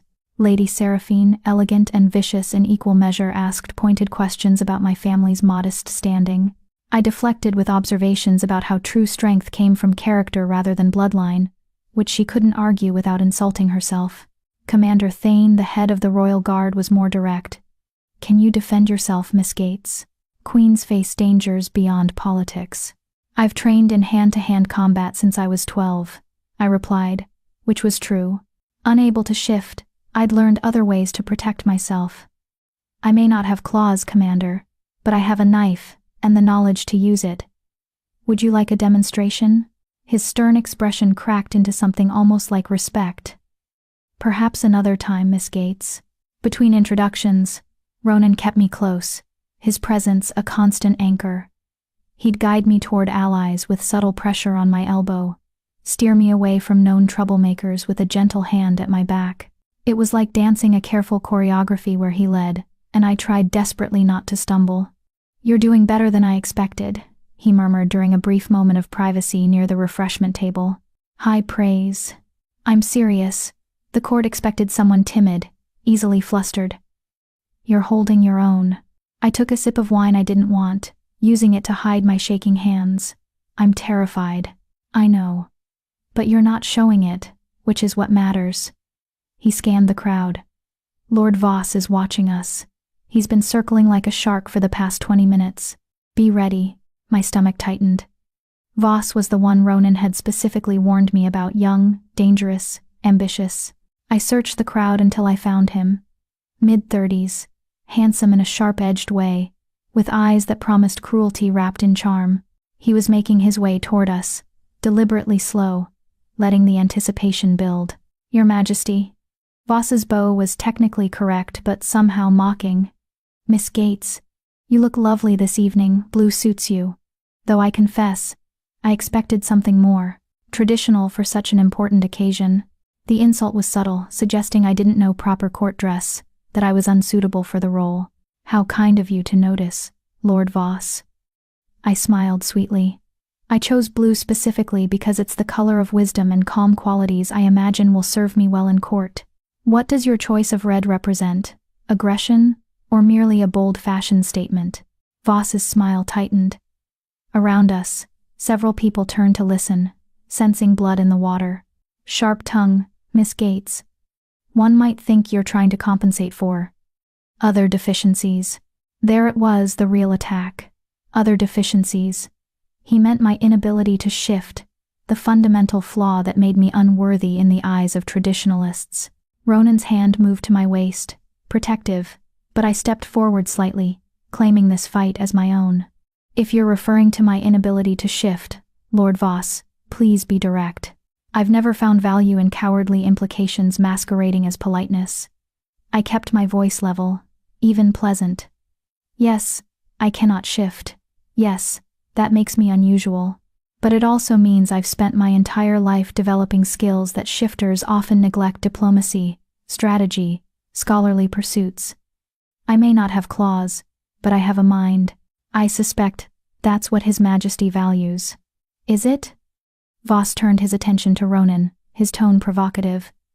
"Your Majesty, the court wonders, and forgive my boldness, but what does a king gain from marrying someone who cannot shift?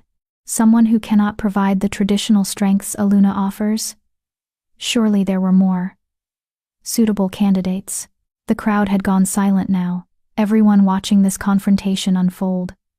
Voss was forcing Ronan to publicly defend his choice, to explain why he'd chosen me over alpha-born shifters. Ronan's expression went cold. The temperature in the immediate area seemed to drop. When he spoke, his voice carried absolute authority. "Lord Voss, I'll explain this once, simply, so even you can understand." He stepped forward, making Voss reflexively step back. "I am your king. My choices are not subject to your approval or understanding. I chose Rhaena because she possesses qualities I require in a queen: intelligence, courage, and the ability to think strategically, rather than rely on brute strength."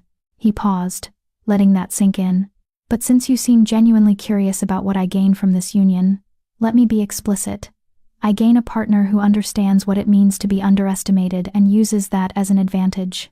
I gain someone who studied pack law while others were getting drunk at pack runs. I gain a queen who will rule with her mind rather than her ability to intimidate through shifting." Ronan's gold eyes bore into Voss. "Now, do you have any other questions about my judgment? Or shall we discuss your recent failures in managing the eastern border disputes? Failures that suggest perhaps you're the one compensating for deficiencies?" The crowd collectively inhaled. Voss's face went white, then flushed with humiliation. Around us, people suddenly found their drinks fascinating, unwilling to meet his eyes. "No, Your Majesty," Voss managed through clenched teeth. "No further questions." "Good. Then I suggest you spend less time questioning your king, and more time doing your actual job." Ronan dismissed him with a look, then turned to me, his expression softening fractionally. "Come, I want to introduce you to the Southern Pack representatives." He guided me away, leaving Voss standing alone in the middle of the crowd, publicly humiliated. "That was brutal," I murmured once we were out of earshot. "He deserved it, and now everyone knows what happens when they question my choice." His hand remained at my back, steady and warm. "How are you holding up? I need air. And possibly several glasses of wine. Soon. 2 more critical introductions, then I'll extract us." True to his word, he made quick work of the remaining necessary conversations, introducing me to allies who seemed genuinely welcoming, or at least professionally neutral. Throughout it all, I smiled, remembered names, asked appropriate questions, and slowly felt my face freeze into a mask of politeness that had nothing to do with what I actually felt. Finally, mercifully, Ronan caught Margaret's eye across the room. She nodded and began efficiently herding people toward the dining areas, a subtle signal that the formal reception portion was ending, transitioning into dinner that we, apparently, weren't required to attend. "Let's go," Ronan said quietly. We slipped out through a side door, escaping into a corridor that felt blessedly empty and quiet. The moment the door closed behind us, cutting off the noise of the reception, I sagged against the wall. "I can't believe I survived that." "Not only survived, you excelled." He leaned against the opposite wall, studying me. Hadrian was impressed. "Several council members I spoke with afterward mentioned your intelligence. Even Voss's humiliation works in our favor. Shows you have my protection." "I shouldn't need your protection. I should be able to handle this myself." "You did handle it yourself.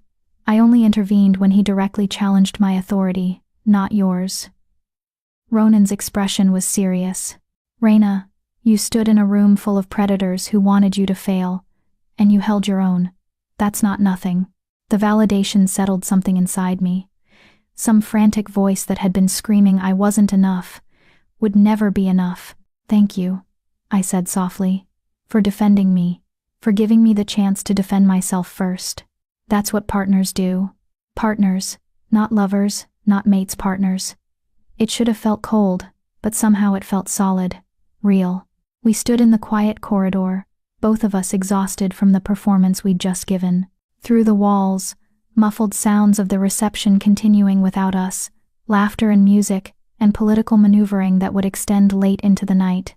"I should show you something," Ronan said abruptly. "Before you're too tired.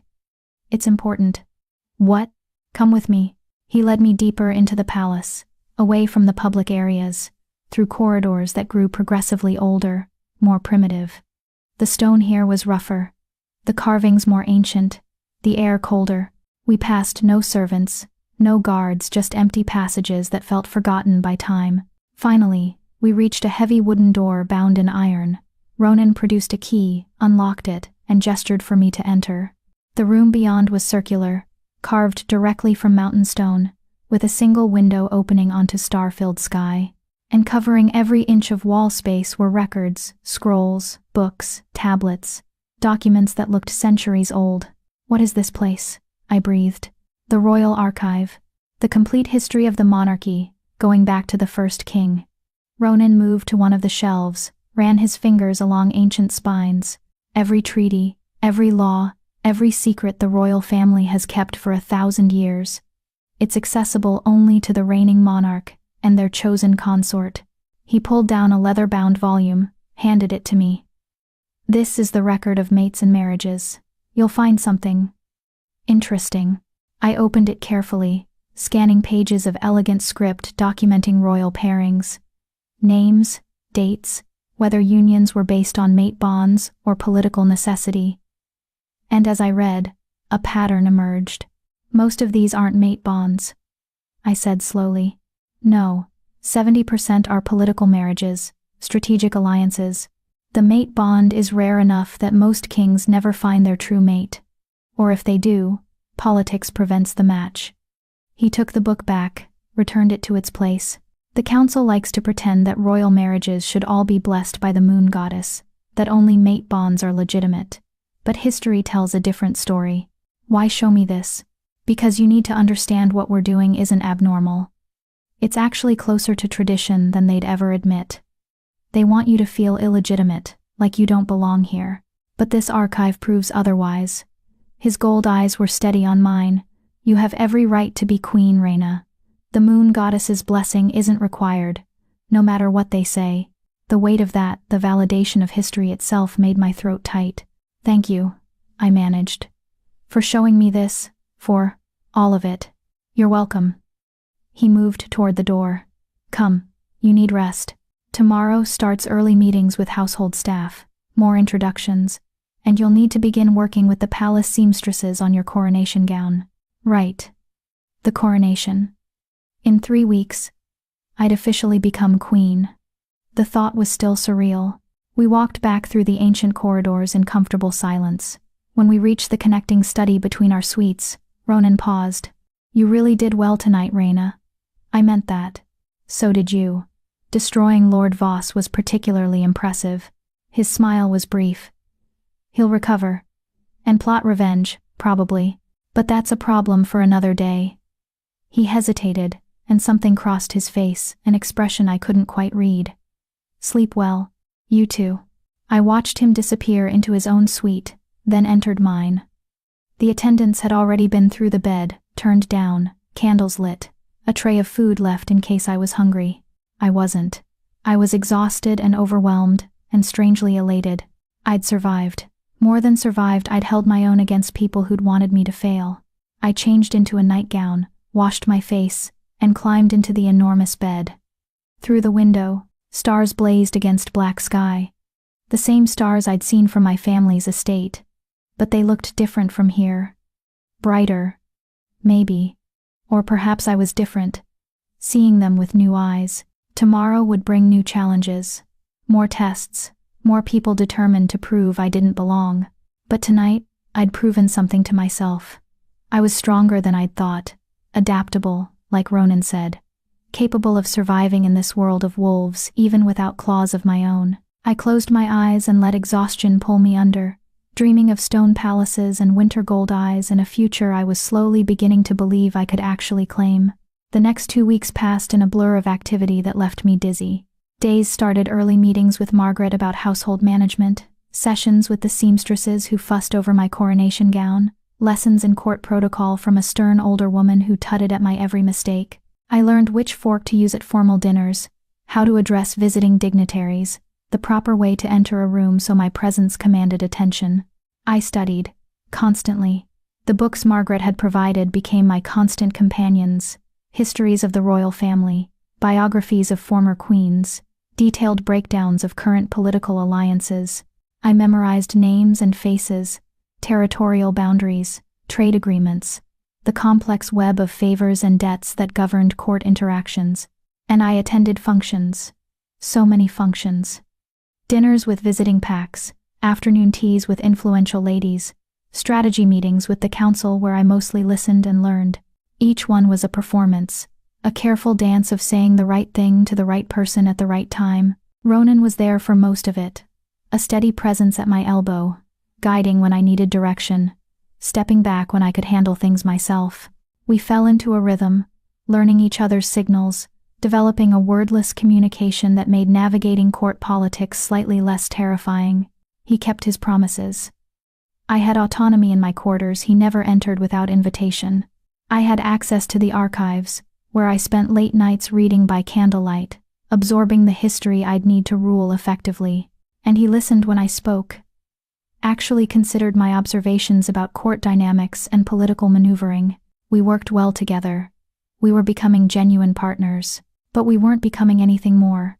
Our interactions remained professional, cordial, strategically coordinated. He didn't share personal stories beyond what was necessary. I didn't ask about his late mate, about the grief I sometimes saw flash across his face when he thought no one was watching. We kept our walls intact, our distance maintained, our hearts carefully protected, until the night. Everything changed. It was 12 days before the coronation.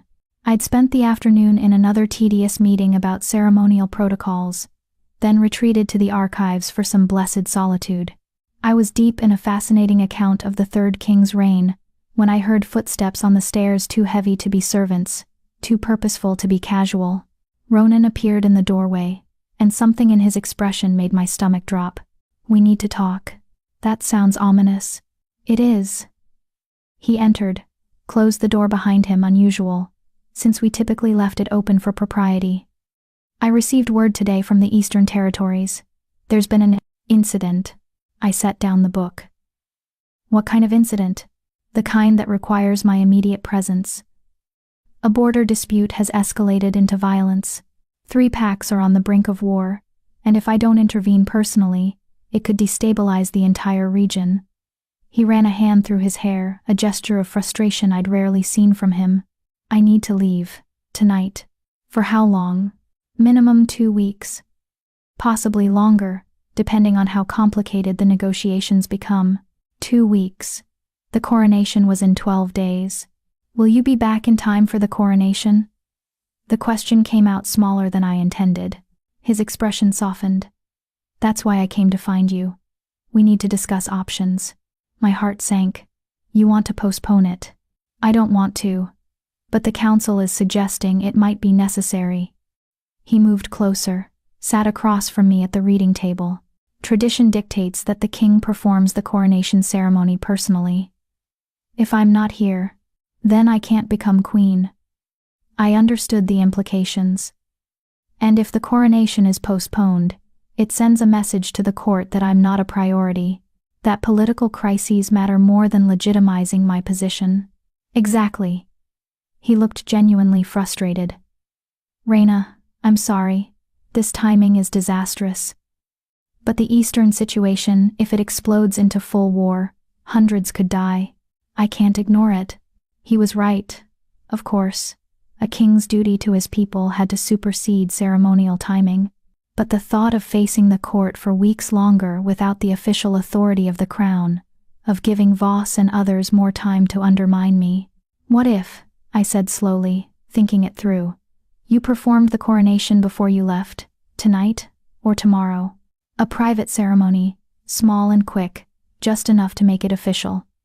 Then when you return, we can have the public celebration the court expects."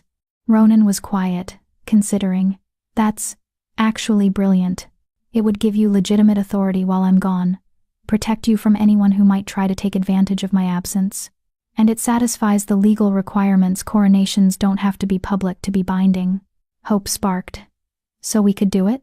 "We could," but his expression was still troubled. "There's one complication." "What?" "What?" "The coronation ceremony includes the marriage vows. They're part of the same ritual. You're crowned as my queen and my wife, simultaneously. If we do this tonight, Reina, we're not just moving up the coronation, we're getting married." The words hung between us, heavy with implications. Married.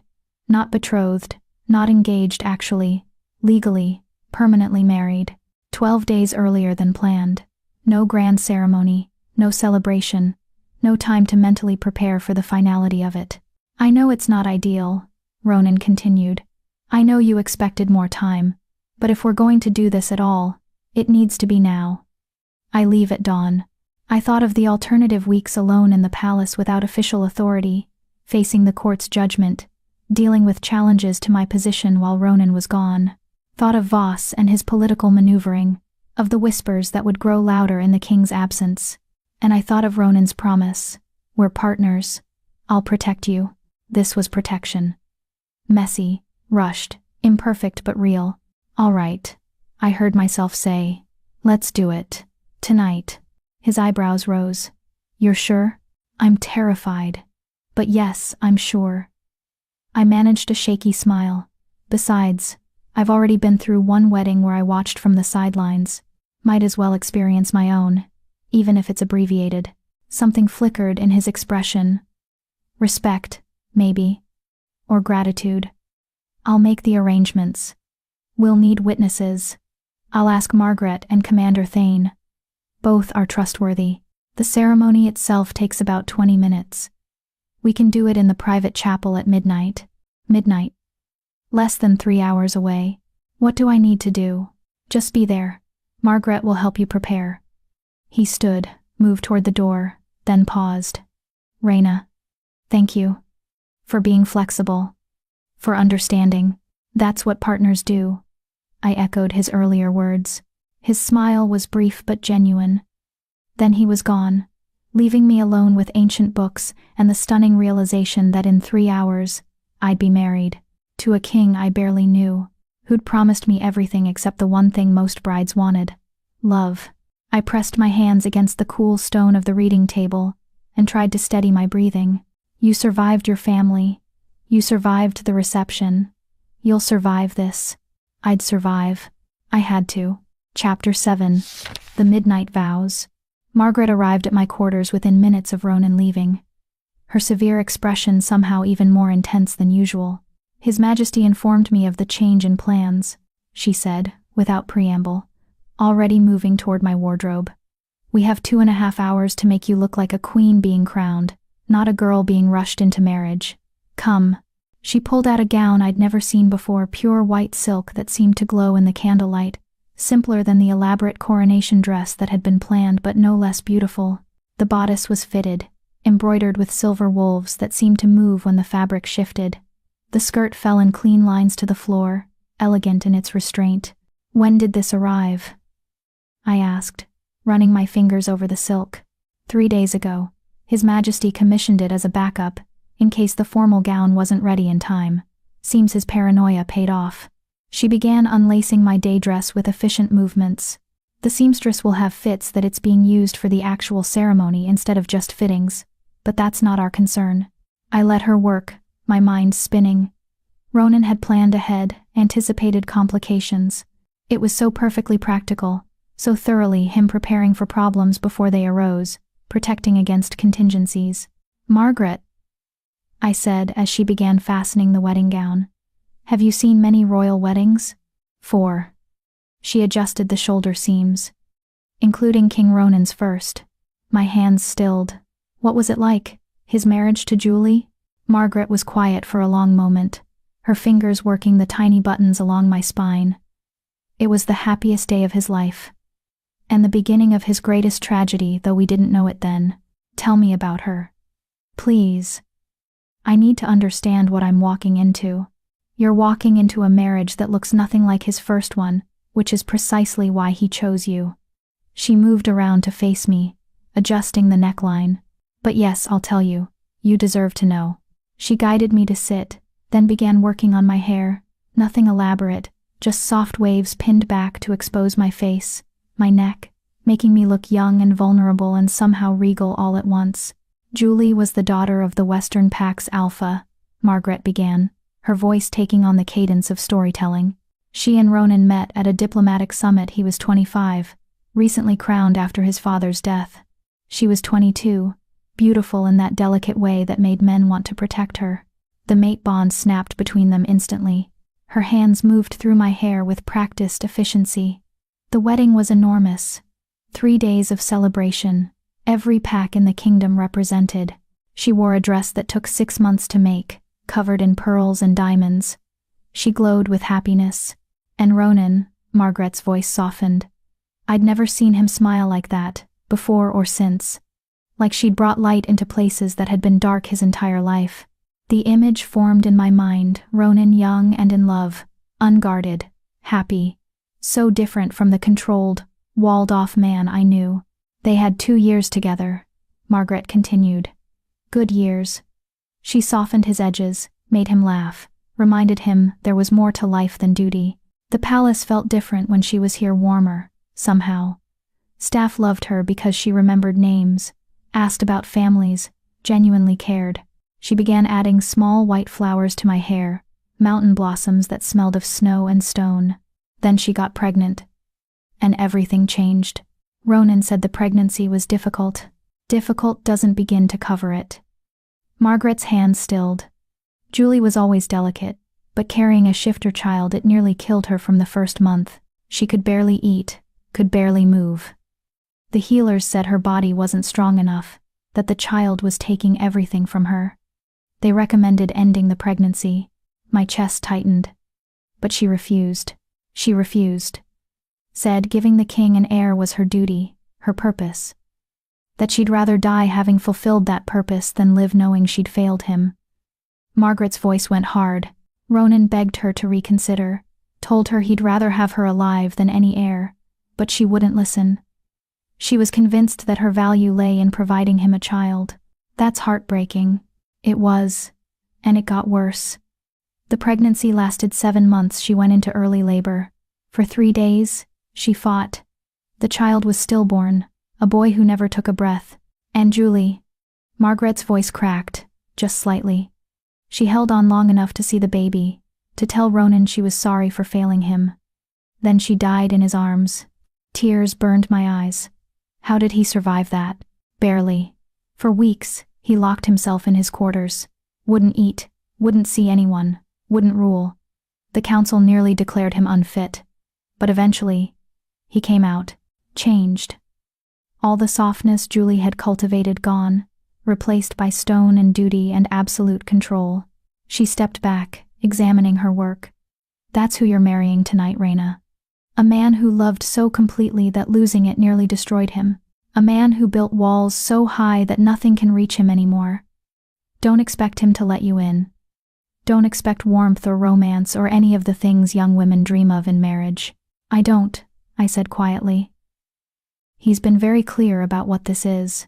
Good. She handed me a small mirror. Because if you expect more, you'll break your heart against those walls. And I've seen enough broken hearts in this palace to last several lifetimes. I looked at my reflection, barely recognized the woman looking back. She looked older than 23, more composed, ethereal in the white gown with flowers in her hair. She looked like someone who could be a queen. She looked like she had no idea what she was doing. One more thing, Margaret said, producing a small velvet box. Queen Julie's coronation crown. Traditionally, it passes to the next queen. She opened the box, revealing a circlet of silver so delicate it seemed like it might dissolve if touched.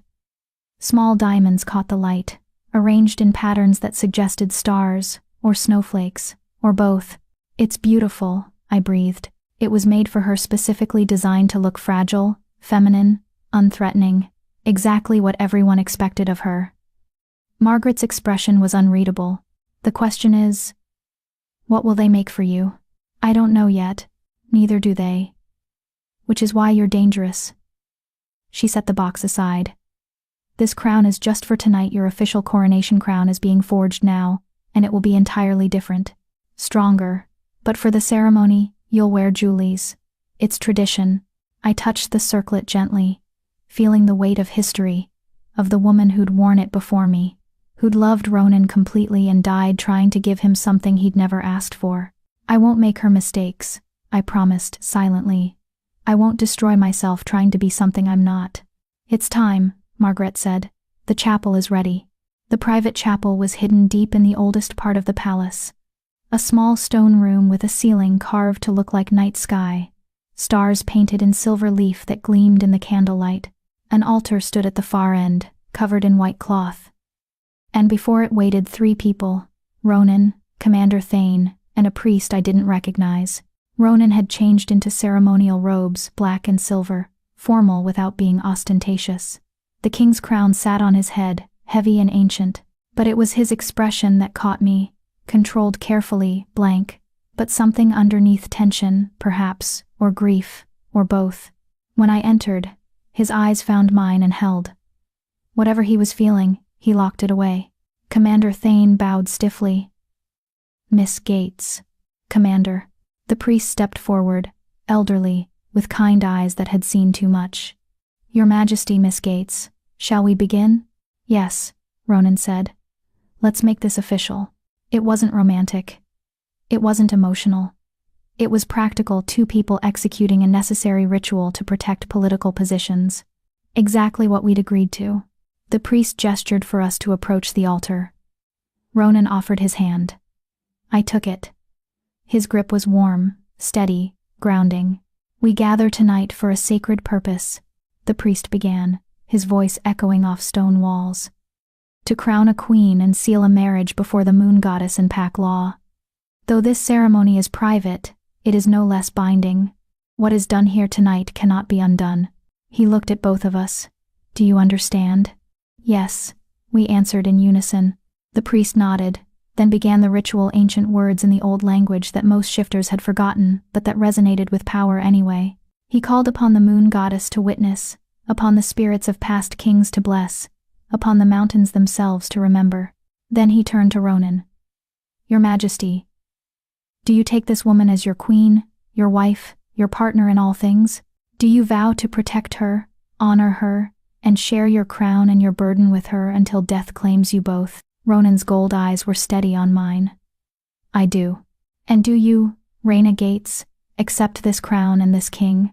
Do you vow to rule justly, to honor your people, to stand beside him in times of peace and war, until death claims you both? My voice came out clear, strong. I do.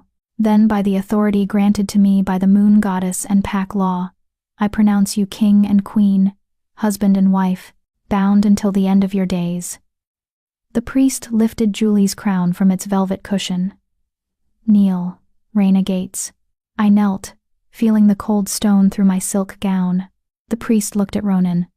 Your Majesty, as the reigning monarch, it falls to you to crown your queen. Ronan took the circlet, that delicate thing that had adorned Julie's head, that carried the weight of his greatest loss, and stepped closer. For just a moment, something cracked in his expression, pain, raw and devastating, that he couldn't quite hide. He was placing his dead mate's crown on his new wife's head, replacing one woman with another, making physical the betrayal his heart probably screamed was unforgivable. Ronan, I whispered, so quietly only he could hear. You don't have to. Yes, I do. His voice was rough. This is duty. We both understand duty. He placed the crown on my head, gentle, reverent, like handling something sacred and broken. It settled into place, surprisingly heavy for something so delicate. Rise, Queen Rhaena, the priest intoned. Rise and claim your place. I stood, the crown solid and real on my head. Ronan's hand found mine again, and together we turned to face our tiny audience, Margaret, Thane, and the priest. 3 witnesses to a marriage that would reshape the kingdom. It's done, Ronan said flatly. Margaret, prepare the official documents for the council's review at first light. Commander Thane, double the Queen's Guard effective immediately. She's to have the same protection I do. They bowed, understanding this was a dismissal. The priest approached, carrying a leather-bound registry. If you'll sign, Your Majesties. Making it official in writing as well as word. We signed my handwriting next to Ronan's in the book that contained every royal marriage for 1,000 years. My name suddenly carrying weight it had never had before. Rhaena Gates Blackthorn, Queen of all Packs. The priest closed the book with finality.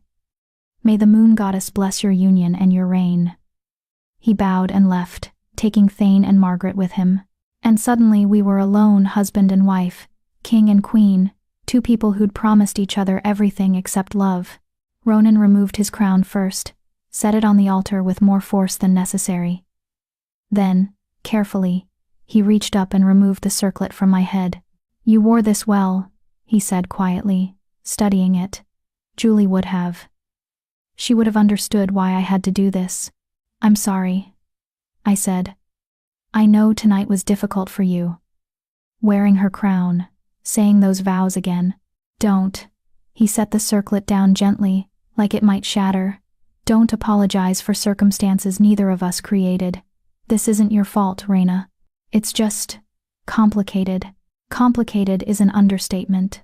He turned to face me fully, and in his expression I saw exhaustion, grief, and something else.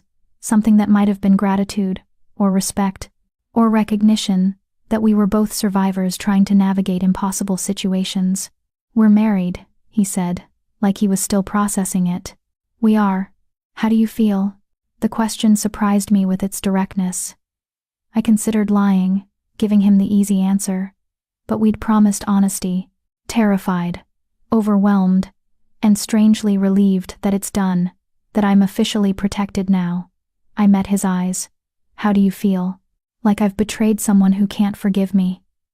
The words came out raw, unfiltered, like I've taken something that belonged to her and given it to someone else. Even though intellectually I know that's not fair to either of you, that Julie is gone, that you deserve this position, that we made the right strategic choice. But emotions aren't logical. I reached out, touched his arm the first time I'd initiated physical contact. She's not betrayed. You did what you had to do to protect your kingdom, to survive. That's not betrayal. That's living. Is it? His voice was bitter. Because it feels like I'm just going through motions, performing duties, existing without actually being alive. The vulnerability in those words cracked something open between us, the careful professional distance we'd maintained, shattering into something more honest, more painful. Then we're both ghosts, I said quietly. Going through motions, performing roles, surviving rather than living. Maybe that's all we can do right now. He looked at me for a long moment. You understand. That's why this works. We both understand what it means to lose everything and keep going anyway. Yes. We stood in the candlelit chapel, newly married, facing truths neither of us wanted to acknowledge. That we were both broken, both surviving, both going through motions because the alternative was too painful to contemplate. I leave at dawn, Ronan said finally. I'll be gone at least 2 weeks, possibly longer. I know. The council will test you in my absence. Voss, especially. Don't let them intimidate you. You have full authority now, legal and binding. If anyone questions it, refer them to the documents. He paused. And Reyna? If anything happens, if you need me, if it becomes dangerous, send word immediately. I'll come back. Nothing will happen. I'll be fine. Promise me you'll be careful. Promise you won't take unnecessary risks just to prove yourself. The concern in his voice was unexpected, touching. I promise. And Ronan, promise me you'll come back safely. That you won't take unnecessary risks just to escape this. His expression shifted recognition that I'd seen through him, understood that part of him wanted to throw himself into danger, rather than face what he'd just done. I promise, he said finally. We left the chapel together, walking through silent corridors, back toward our suites. The palace felt different now, like it recognized something had changed, that I'd crossed some invisible threshold from guest to owner. At the connecting door between our quarters, Ronan paused. This wasn't the wedding you probably imagined as a girl. No, I admitted, but it was honest. That's worth more than romance right now. Is it? Ask me in a year. His smile was brief, sad. Good night, Reyna. Queen Reyna. Good night, Ronan. He disappeared into his suite. I entered mine, removed the white gown carefully, and climbed into bed, still wearing the simple chemise underneath. I was married. Queen. Everything had changed in a midnight ceremony that had taken less than 30 minutes. And tomorrow, my husband would leave. And I'd face the court alone. I pressed my fingers against my lips, remembering the brief kiss Ronan had given me at the ceremony's end. Cold, formal, perfunctory. Nothing like the kiss Carol had given Celeste at their wedding, full of passion and promise. But then, this wasn't that kind of marriage. This was survival wrapped in silk and silver. Strategic alliance dressed up as sacred union. It would have to be enough. It was enough. I closed my eyes and tried to convince myself that was true. Dawn came too quickly. I'd barely slept, my mind churning through everything that had happened, everything that was about to happen. When I finally gave up on rest and dressed for the day, the sky was just beginning to lighten pale gray, replacing black, stars fading into memory. I made my way to the courtyard where Ronan would depart, wrapped in a cloak against the morning chill. His traveling party was already assembled, a dozen guards, several advisors, horses, stamping impatiently in the cold. Ronan stood at the center, giving final instructions to Commander Thane. He'd changed back into practical traveling clothes, the king's crown replaced by simple functionality. But even in plain garments, his authority was unmistakable. He saw me approaching and broke away from the group. "You're awake early," he observed. "Couldn't sleep. Thought I'd see you off." I pulled the cloak tighter. "How long is the journey to the Eastern Territories?" 4 days hard riding, then however long negotiations take. He studied my face. "You look exhausted. So do you." "Fair enough." He glanced back at his waiting party. "I need to go. But Reyna, remember what I said. Don't let them intimidate you. You're queen now, with all the authority that entails. Use it. I will. He hesitated, then surprising us both, I think pulled me into a brief embrace. It was awkward, formal, but his arms were solid around me, grounding. Be safe, I whispered against his shoulder. You too. He released me, stepped back, his expression carefully neutral again. Then he mounted his horse in one fluid motion, raised his hand in signal, and the party moved out, hooves clattering on stone, echoing off palace walls, fading into the distance. I watched until they disappeared around the mountain path, until even the echo of their departure was swallowed by morning. Then I turned back toward the palace, this massive stone fortress that was now mine to navigate, mine to rule, mine to survive. You've survived worse, I reminded myself. But had I? I'd survived being broken, being disposable, being overlooked. This was different. This was being thrust into power without preparation, expected to command people who wanted me to fail, while the only person who'd promised to protect me was 4 days' ride away. The palace loomed before me, beautiful and terrifying, home and prison. I lifted my chin, straightened my spine, and walked back inside. I was Queen Rhaena now. Time to figure out what that meant. Chapter 8. The Queen's Trial. The first week of Ronan's absence passed in a haze of meetings, decisions, and endless tests of my authority. The council convened daily, ostensibly to brief me on kingdom affairs but actually to assess whether I was competent enough to be left in charge. They questioned every decision I made, challenged my interpretations of pack law, suggested always politely, always with respect, that felt like mockery, that perhaps certain matters should wait for the king's return. I held firm, cited precedent, made decisions that were legally sound even if they made me unpopular, and slowly, grudgingly, some of them began to take me seriously. But not Voss. Never Voss. He attended every meeting with barely concealed contempt, his questions designed to make me look ignorant, his suggestions always undermining my authority. And because he was technically respectful, never crossing into outright insubordination, I couldn't call him out without looking petty or insecure. It was a masterclass in subtle warfare, and I was losing ground daily. On the 8th day of Ronan's absence, everything came to a head. I was in the council chamber, a room designed for intimidation, with high ceilings and a massive table where I sat at the head. Ronan's empty seat beside me, a constant reminder of my isolation. The morning's agenda had been routine: trade disputes, border patrol reports, budget allocations. Then Voss stood, and the temperature in the room seemed to drop.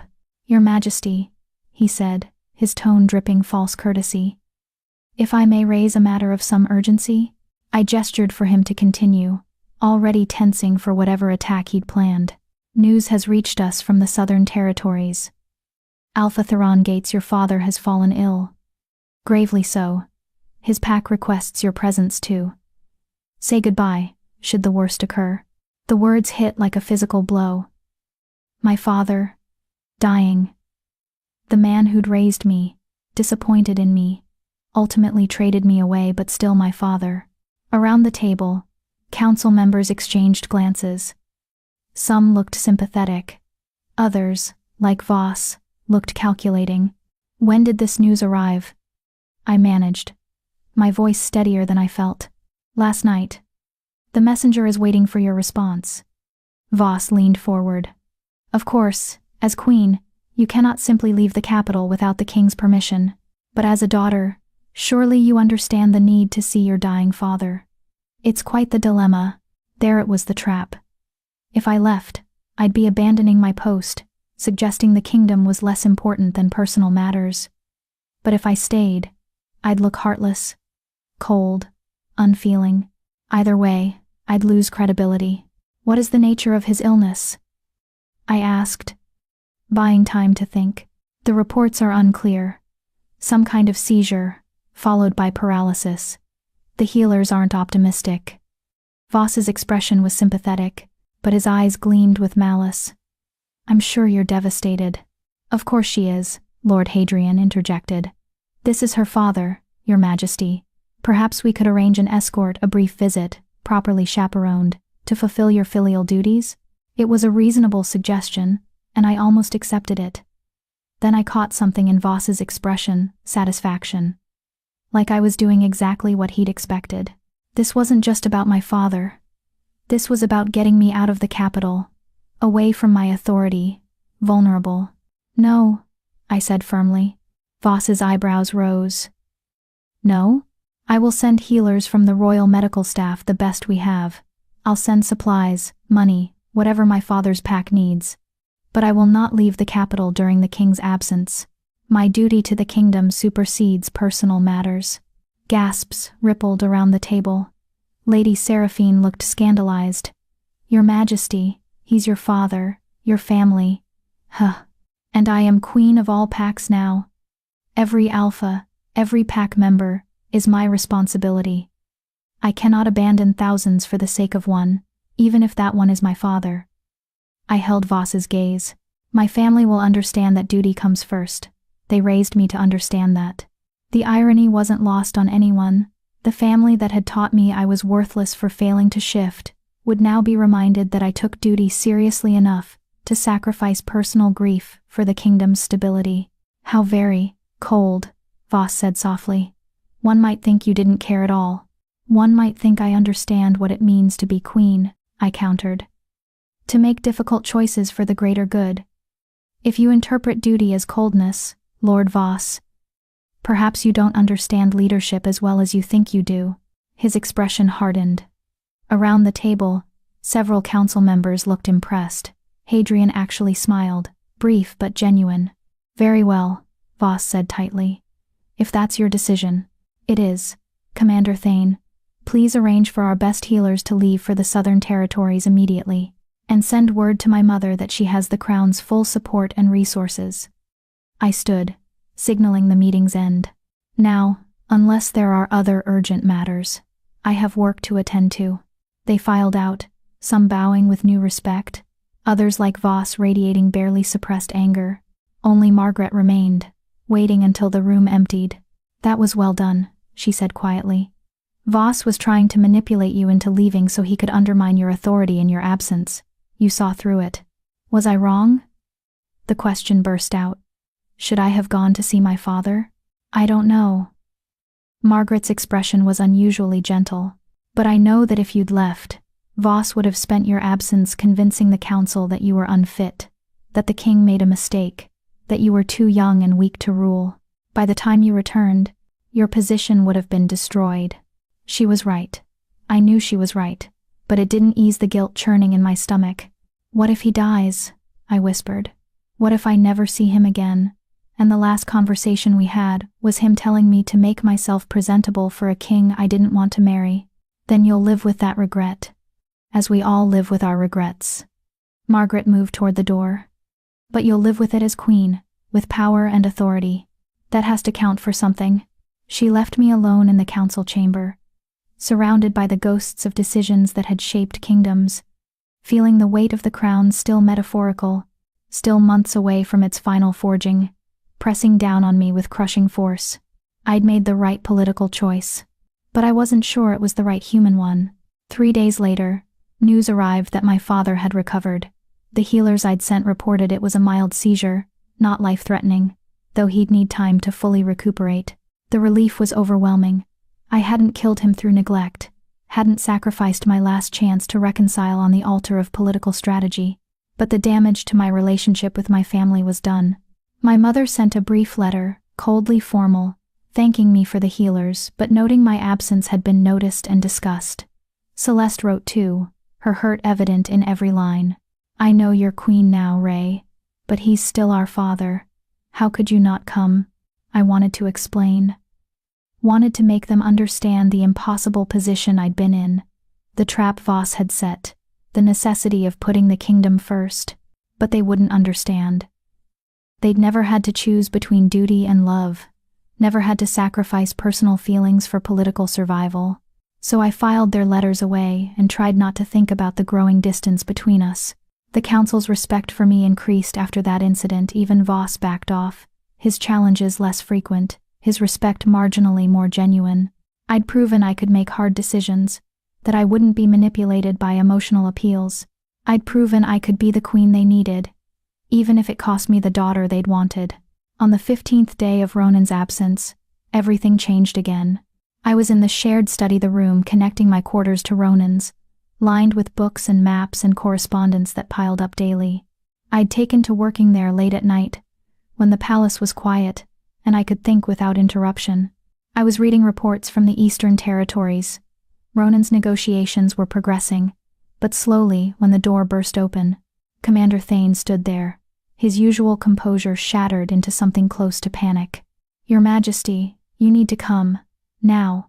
My blood went cold. "What's happened?" "The southern border. There's been an attack. Raiders from the unclaimed territories.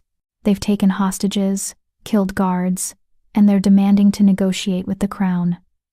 He was already moving, expecting me to follow. "We have maybe an hour before they start executing prisoners." I ran after him, my mind racing. This wasn't in any protocol I'd studied, any scenario I'd prepared for. This was real, immediate, deadly. "Where's the king's representative?" I asked as we rushed through corridors. "Who handles border crises?" "The king does. Or in his absence, the queen." Thane's expression was grim. "That's you, Your Majesty. This is your call." We reached the war room, a space I'd never entered before, dominated by a massive table covered in maps, currently surrounded by military commanders who all turned when I entered, their expressions ranging from hopeful to skeptical. "Report," I commanded, channeling every ounce of authority I possessed. A grizzled commander stepped forward. 30 raiders crossed the southern border 3 hours ago. They hit a small settlement, killed 5 guards, took 12 hostages, including children. They're demanding safe passage through our territory, supplies, and gold. If we refuse, they start killing hostages at dawn. Dawn. Less than an hour away. What are our options? Limited, Your Majesty. We have forces nearby, but attacking risks the hostages. Negotiating sets a precedent that raiders can extort the crown, and we can't reach King Ronan in time for guidance. Every face in the room was watching me, waiting for a decision that could save lives or cost them, that would define my reign in blood and fire. "Think," I commanded myself. What would Ronan do? But Ronan wasn't here. This was mine to handle, for better or worse. "Do we know who these raiders are? Where they came from?" "Best intelligence suggests they're remnants of the disbanded Shadow Pack. No alpha, no structure, just survivors turned desperate." "Why? Shadow Pack." I'd read about them in the archives, a pack destroyed 15 years ago for breaking sacred laws, their members scattered and forbidden from joining other packs. They'd been living as outlaws ever since, growing increasingly desperate. An idea formed, dangerous and possibly insane. "I'll negotiate," I said. The room erupted in protests. "Your Majesty, absolutely not. Too dangerous. The king would never allow." "The king isn't here," I said sharply, cutting through the chaos. "I am, and I'm queen. Negotiations are within my authority." I turned to Thane. "How many guards can you assemble in 30 minutes? 50, maybe 60. Do it. Full armor, weapons ready, but held at a distance. I want an overwhelming show of force, but not aggressive." I looked at the assembled commanders. "I'm going to offer them something they don't expect." "What?" Thane asked. "A choice. Safe passage in exchange for the hostages, but only if they agree to pack trials. If they're truly desperate survivors, rather than murderers, they can petition to join existing packs, regain legitimacy. But they do it through proper channels, not extortion." It was risky. It set a precedent, but one of mercy, combined with law, not weakness. "And if they refuse?" one commander asked. "Then we have 60 armed guards ready to end this by force. But we give them the choice first." I met each commander's eyes in turn. "Do I have your support?" Slowly, uncertainly, they nodded. "Then let's move. We have 40 minutes. The southern border was a 2-hour ride at normal pace. We made it in one, pushing the horses to their limits, arriving just as dawn painted the eastern sky in shades of blood and gold. The raider camp was makeshift rough tents arranged around a central fire, figures moving with the nervous energy of people who knew they were cornered. And kneeling in the dirt, bound and terrified, were the hostages. I counted 12 faces, Men, women, children, all staring at our approaching force with desperate hope. The raiders scrambled to defensive positions, weapons drawn. Their leader stepped forward, a woman, surprisingly, with scars crossing her face and eyes that had seen too much violence. "That's far enough," she shouted. "Come closer and the hostages die." I dismounted, ignoring Thane's protest. "I'm Queen Rhaena. I'm here to negotiate." Shock rippled through the raider camp. Whatever they'd expected, it wasn't the queen herself. "You came," the leader said, her voice carrying disbelief and suspicion. "Why?" "Because you asked to negotiate with the crown. I'm the crown, in the king's absence. So let's negotiate." I walked forward slowly, hands visible, unarmed until I was close enough to see the desperation in her scarred face. "Stay back!" She raised her blade, rusty, chipped, barely serviceable. "I'm unarmed. I'm here to listen." I stopped at what felt like safe distance. "You're Shadow Pack remnants, survivors of the disbanding, living outside pack law for 15 years. You're desperate, starving, and you saw a chance to force the crown to acknowledge you. Am I right?" The leader's expression flickered surprise that I understood. "You're right," she said finally. "We're dying out here. Can't hunt in pack territories without being killed. Can't trade because no one trusts outlaws. We're not murderers, we're survivors. But surviving's getting harder every year. Then stop surviving illegally and petition for reinstatement." We tried that. Every pack we approached rejected us. They say Shadow Pack sins can't be forgiven. Then petition the crown directly. Pack law allows for special dispensation from the monarchy in cases of extreme hardship. I kept my voice steady, reasonable. "I'm offering you that chance. Release the hostages now, unharmed, and you have my word you'll get fair trials. Each of you can petition to join existing packs. If you're found worthy, you'll be reinstated with full legal protection. And if we're not found worthy, then you face justice for the murders you committed tonight. But at least you'll face it through legal channels, not as outlaws hunted like animals." Silence. The raiders exchanged glances, weighing hope against cynicism, legal chance against continued desperation. "Why should we trust you?" the leader asked. "You're a queen." "We're nothing. You're pack members who made mistakes and got caught in consequences not entirely of your making. Shadow Pack's crimes were committed by your alphas, not by all of you. That's not justice, that's collective punishment. I can't change the past, but I can offer you a chance at a different future." I took a step closer. "I'm offering you what I needed once, someone willing to see past what you're supposed to be, to what you actually are. Someone willing to give you a chance despite everyone saying you don't deserve it." The truth in those words resonated. I saw it in her expression, the recognition that I understood, that I wasn't just performing political theater. "We release the hostages," she said slowly. "You guarantee safe passage to the capital for trials.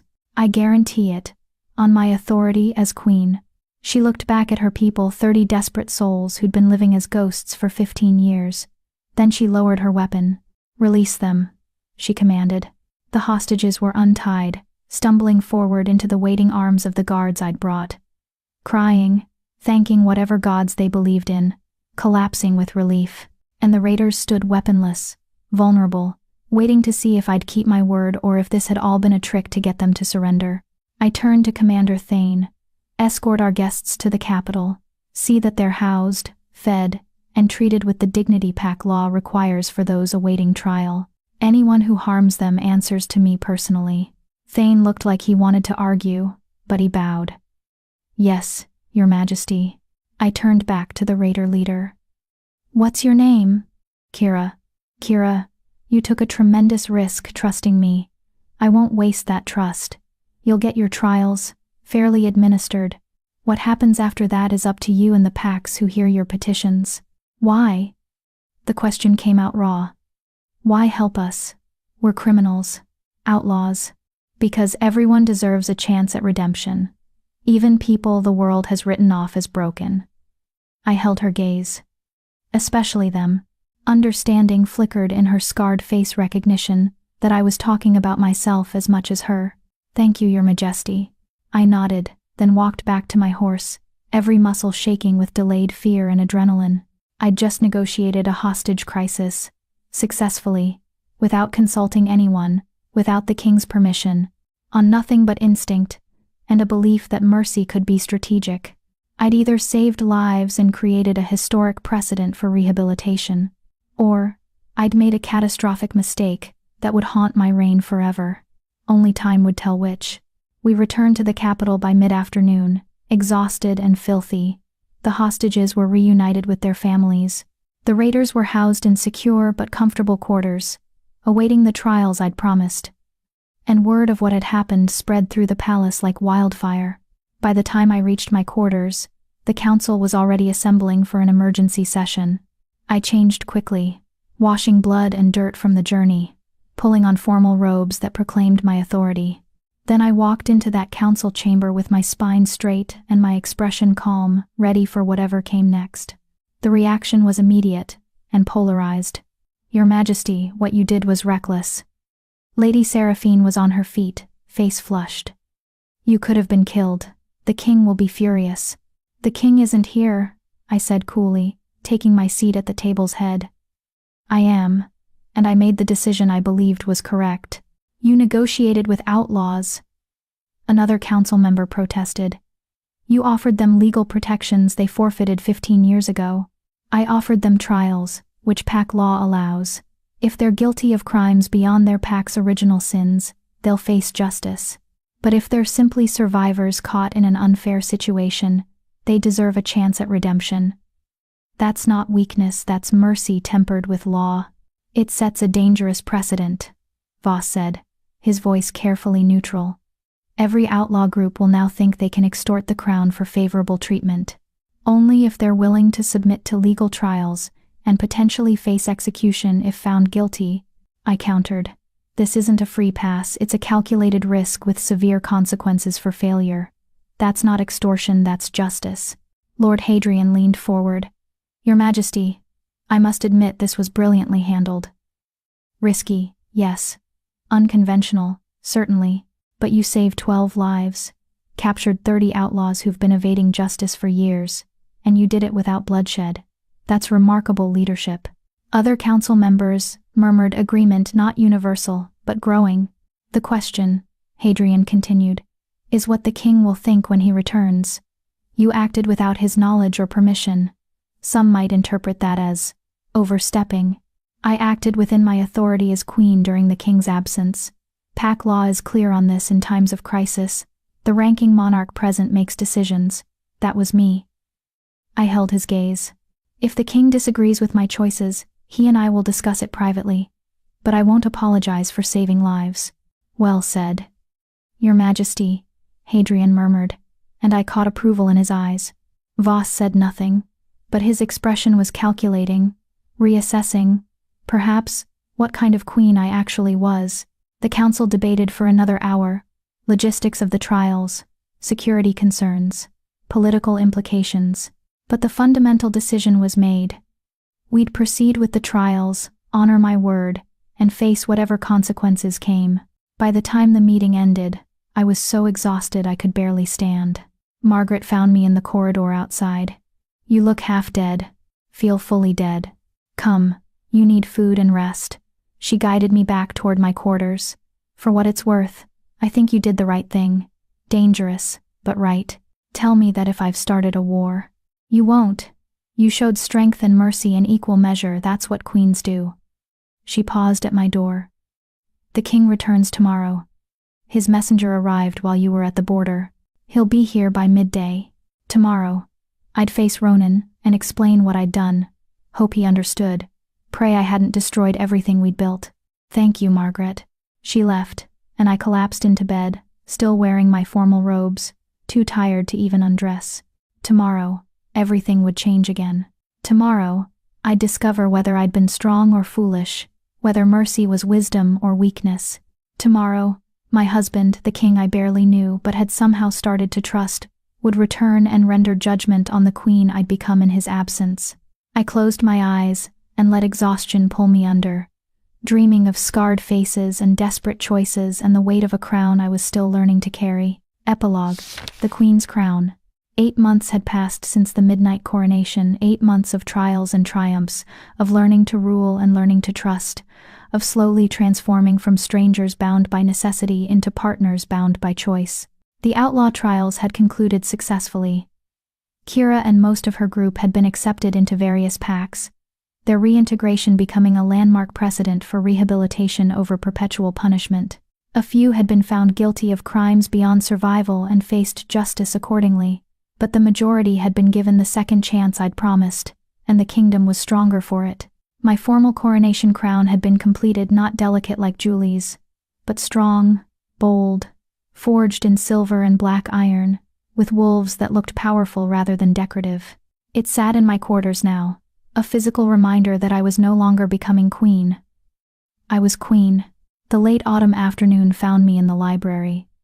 Ronan had given me the one that had become my sanctuary, my workspace, my refuge. Sunlight streamed through tall windows, painting the book-lined walls in shades of amber and gold. I sat at my desk, pen in hand, staring at blank parchment. I'd been trying to write for an hour, but the words wouldn't come. The door opened quietly. I didn't need to turn around to know who it was. I'd learned to recognize his footsteps, the particular way he moved through space, the subtle shift in the air when he entered a room. "You're staring at that page like it personally offended you," Ronan observed, moving to stand behind my chair. "It's mocking me, blank and perfect and impossible to fill." His hand settled on my shoulder, warm, grounding, the kind of casual touch that had become natural over months of proximity. "What are you trying to write?" I hesitated, then admitted. "Our story. I thought I wanted to record it.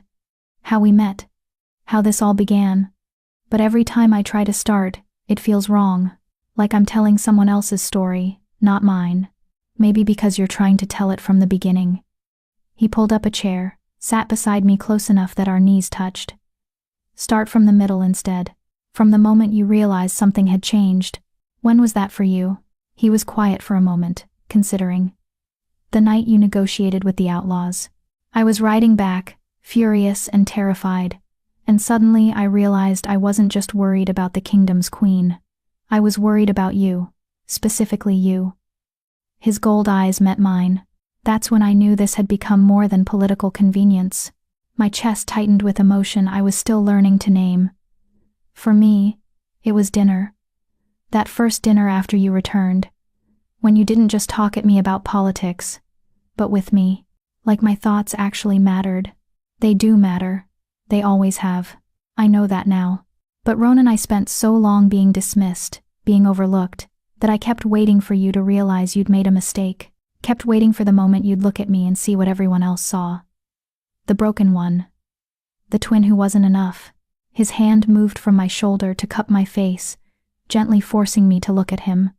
"I need you to hear this, Raina. Really hear it. You are not broken.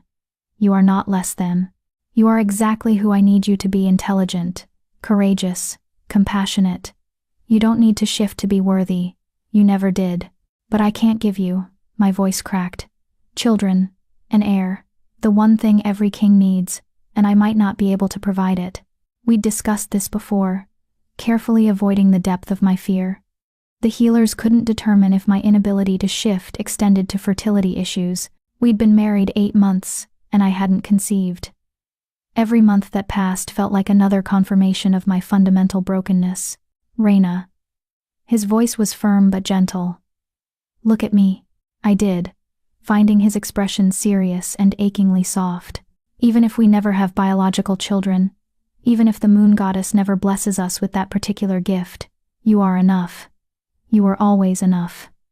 He took my hand, pressed it over his heart. "I married you knowing this might be an issue. I chose you anyway, because what you bring to this partnership is worth more than any heir. You're a brilliant queen. You're changing this kingdom for the better. You're teaching me how to lead with mercy instead of just strength. But the council can accept reality or find new employment. I will not. I refuse to make you feel like your value depends on producing children." His jaw tightened. "Julie died because she thought her worth lay solely in giving me an heir. I won't lose you to that same poisonous belief." Tears burned my eyes. I'm not going to die, Ronan. I'm just afraid. Afraid that one day you'll resent me for this. That you'll wish you'd chosen differently. Never. The word was absolute. And Reyna? There are other options. Adoption. Fostering. The kingdom is full of children who need homes, who need love. If we're meant to be parents, we'll find a way. But if we're not, if it's just us, building this kingdom together, that's enough too. You're enough. The words cracked something open inside me, some last wall I'd been holding against hope. Say it again, I whispered. Please. You're enough. He pulled me closer, until our foreheads touched. You were always enough. From the moment you stood in that chapel and agreed to marry me, knowing exactly what you were getting, a broken king who'd promised you everything except love. You were brave and honest and absolutely terrifying in your strength. And every day since, you've proven that I chose correctly. I thought you couldn't love again, that you'd built walls too high to let anyone in. So did I. His smile was small, vulnerable. Turns out I was wrong. It doesn't feel like it did with Julie. It's different, quieter, less consuming. But Reyna, I do love you. Not the same way, but real nonetheless. I love your intelligence and your courage. I love how you see problems I miss and solutions I wouldn't consider. I love that you challenge me, argue with me, refuse to simply agree for the sake of peace. My breath caught. You love me? I love you. He said it firmly, like a vow. I fought it for months, convinced I couldn't survive loving and losing again. But somewhere between your coronation and today, I realized I was already in love with you, had been for a while. I just hadn't admitted it. I love you too, I whispered, the words feeling both new and ancient. I didn't think I would, thought I'd be content with partnership and respect. But you made me feel seen, Ronan. Made me feel like I mattered for who I actually am, not who I was supposed to be. He kissed me then, not the cold, formal kiss from our wedding, but something warm and real and full of promise. I melted into it, feeling 8 months of careful distance finally dissolving into genuine intimacy. When we pulled apart, he was smiling a real smile that transformed his entire face. I have something for you, he said, standing and moving to the door. Wait here. He disappeared into the corridor, leaving me slightly dazed, processing the enormity of what had just happened. Ronan loved me. Actually loved me, not just respected or appreciated, but loved. He returned carrying a small wooden box, beautifully carved with wolves running through forests. I commissioned this months ago, he said, setting it on my desk, but I was waiting for the right moment. I think this is it. I opened the box carefully. Inside, resting on black velvet, was a crown but unlike any I'd seen before. Smaller than the formal coronation crown, more delicate but no less strong. Silver worked into intricate patterns that suggested both strength and grace, and embedded throughout were tiny stones that caught the light, not diamonds or expensive gems, but simple mountain crystals, the kind found in the peaks surrounding the palace. It's beautiful, I breathed. What's it for? For wearing when you don't want the formal crown's weight. For private moments, intimate gatherings, times when you want to feel like queen without the performance. He lifted it from the box, and I saw the inscription along the inner band. You were always enough. Fresh tears spilled down my cheeks. Ronan, may I? He gestured, and I nodded. He placed the crown on my head with the same gentle reverence he'd shown the night of our midnight ceremony. But this time, there was no grief in his expression, only love, clear and bright. Perfect, he murmured. My queen, my partner, my love. I stood, moved into his arms, and let myself finally believe it. That I was worthy, that I was enough. That being broken hadn't made me worthless. It had made me adaptable, strong, capable of building something beautiful from fragments.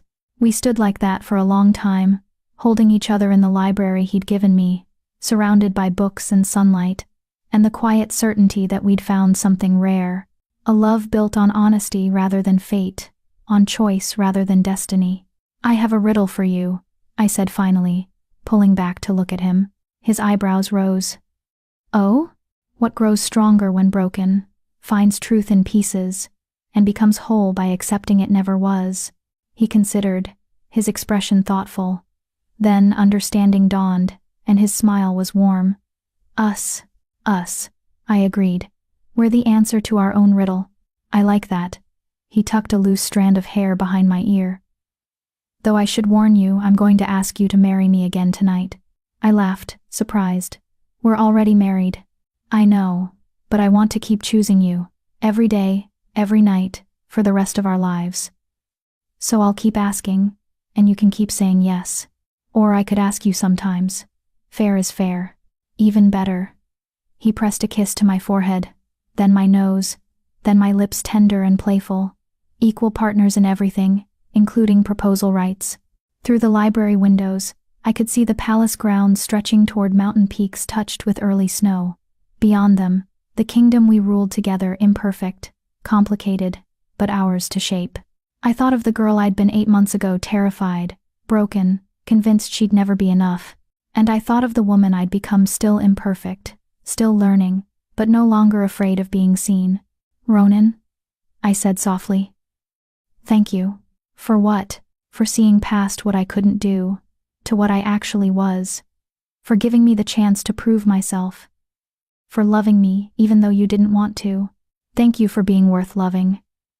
He pulled me close again, and I felt his heartbeat against my chest, steady, strong, alive. For teaching me that surviving and living aren't the same thing. For showing me that walls can come down without everything collapsing. We stayed like that as afternoon faded into evening, as sunlight transformed to twilight, as the library filled with shadows that felt comforting rather than ominous. Later, we'd have dinner. Later, we'd discuss kingdom business and council politics, and all the practical matters that filled our days. Later, he'd ask me to marry him again, and I'd say yes with the same joy I'd feel every time he asked. But for now, we simply existed together, two broken people who'd learned to build something whole from their collective damage. A king who'd loved and lost and dared to love again. A queen who'd been told she was worthless and chose to believe differently. And in the space between what we'd been and what we'd become, we'd found something neither of us had expected. Home. Not in the palace's stone walls or formal chambers, but in each other. In honest conversations and shared silences. In respect that had grown into friendship, and friendship that had deepened into love. The girl who couldn't shift had become queen. The king who'd sworn never to love again had found his heart could heal.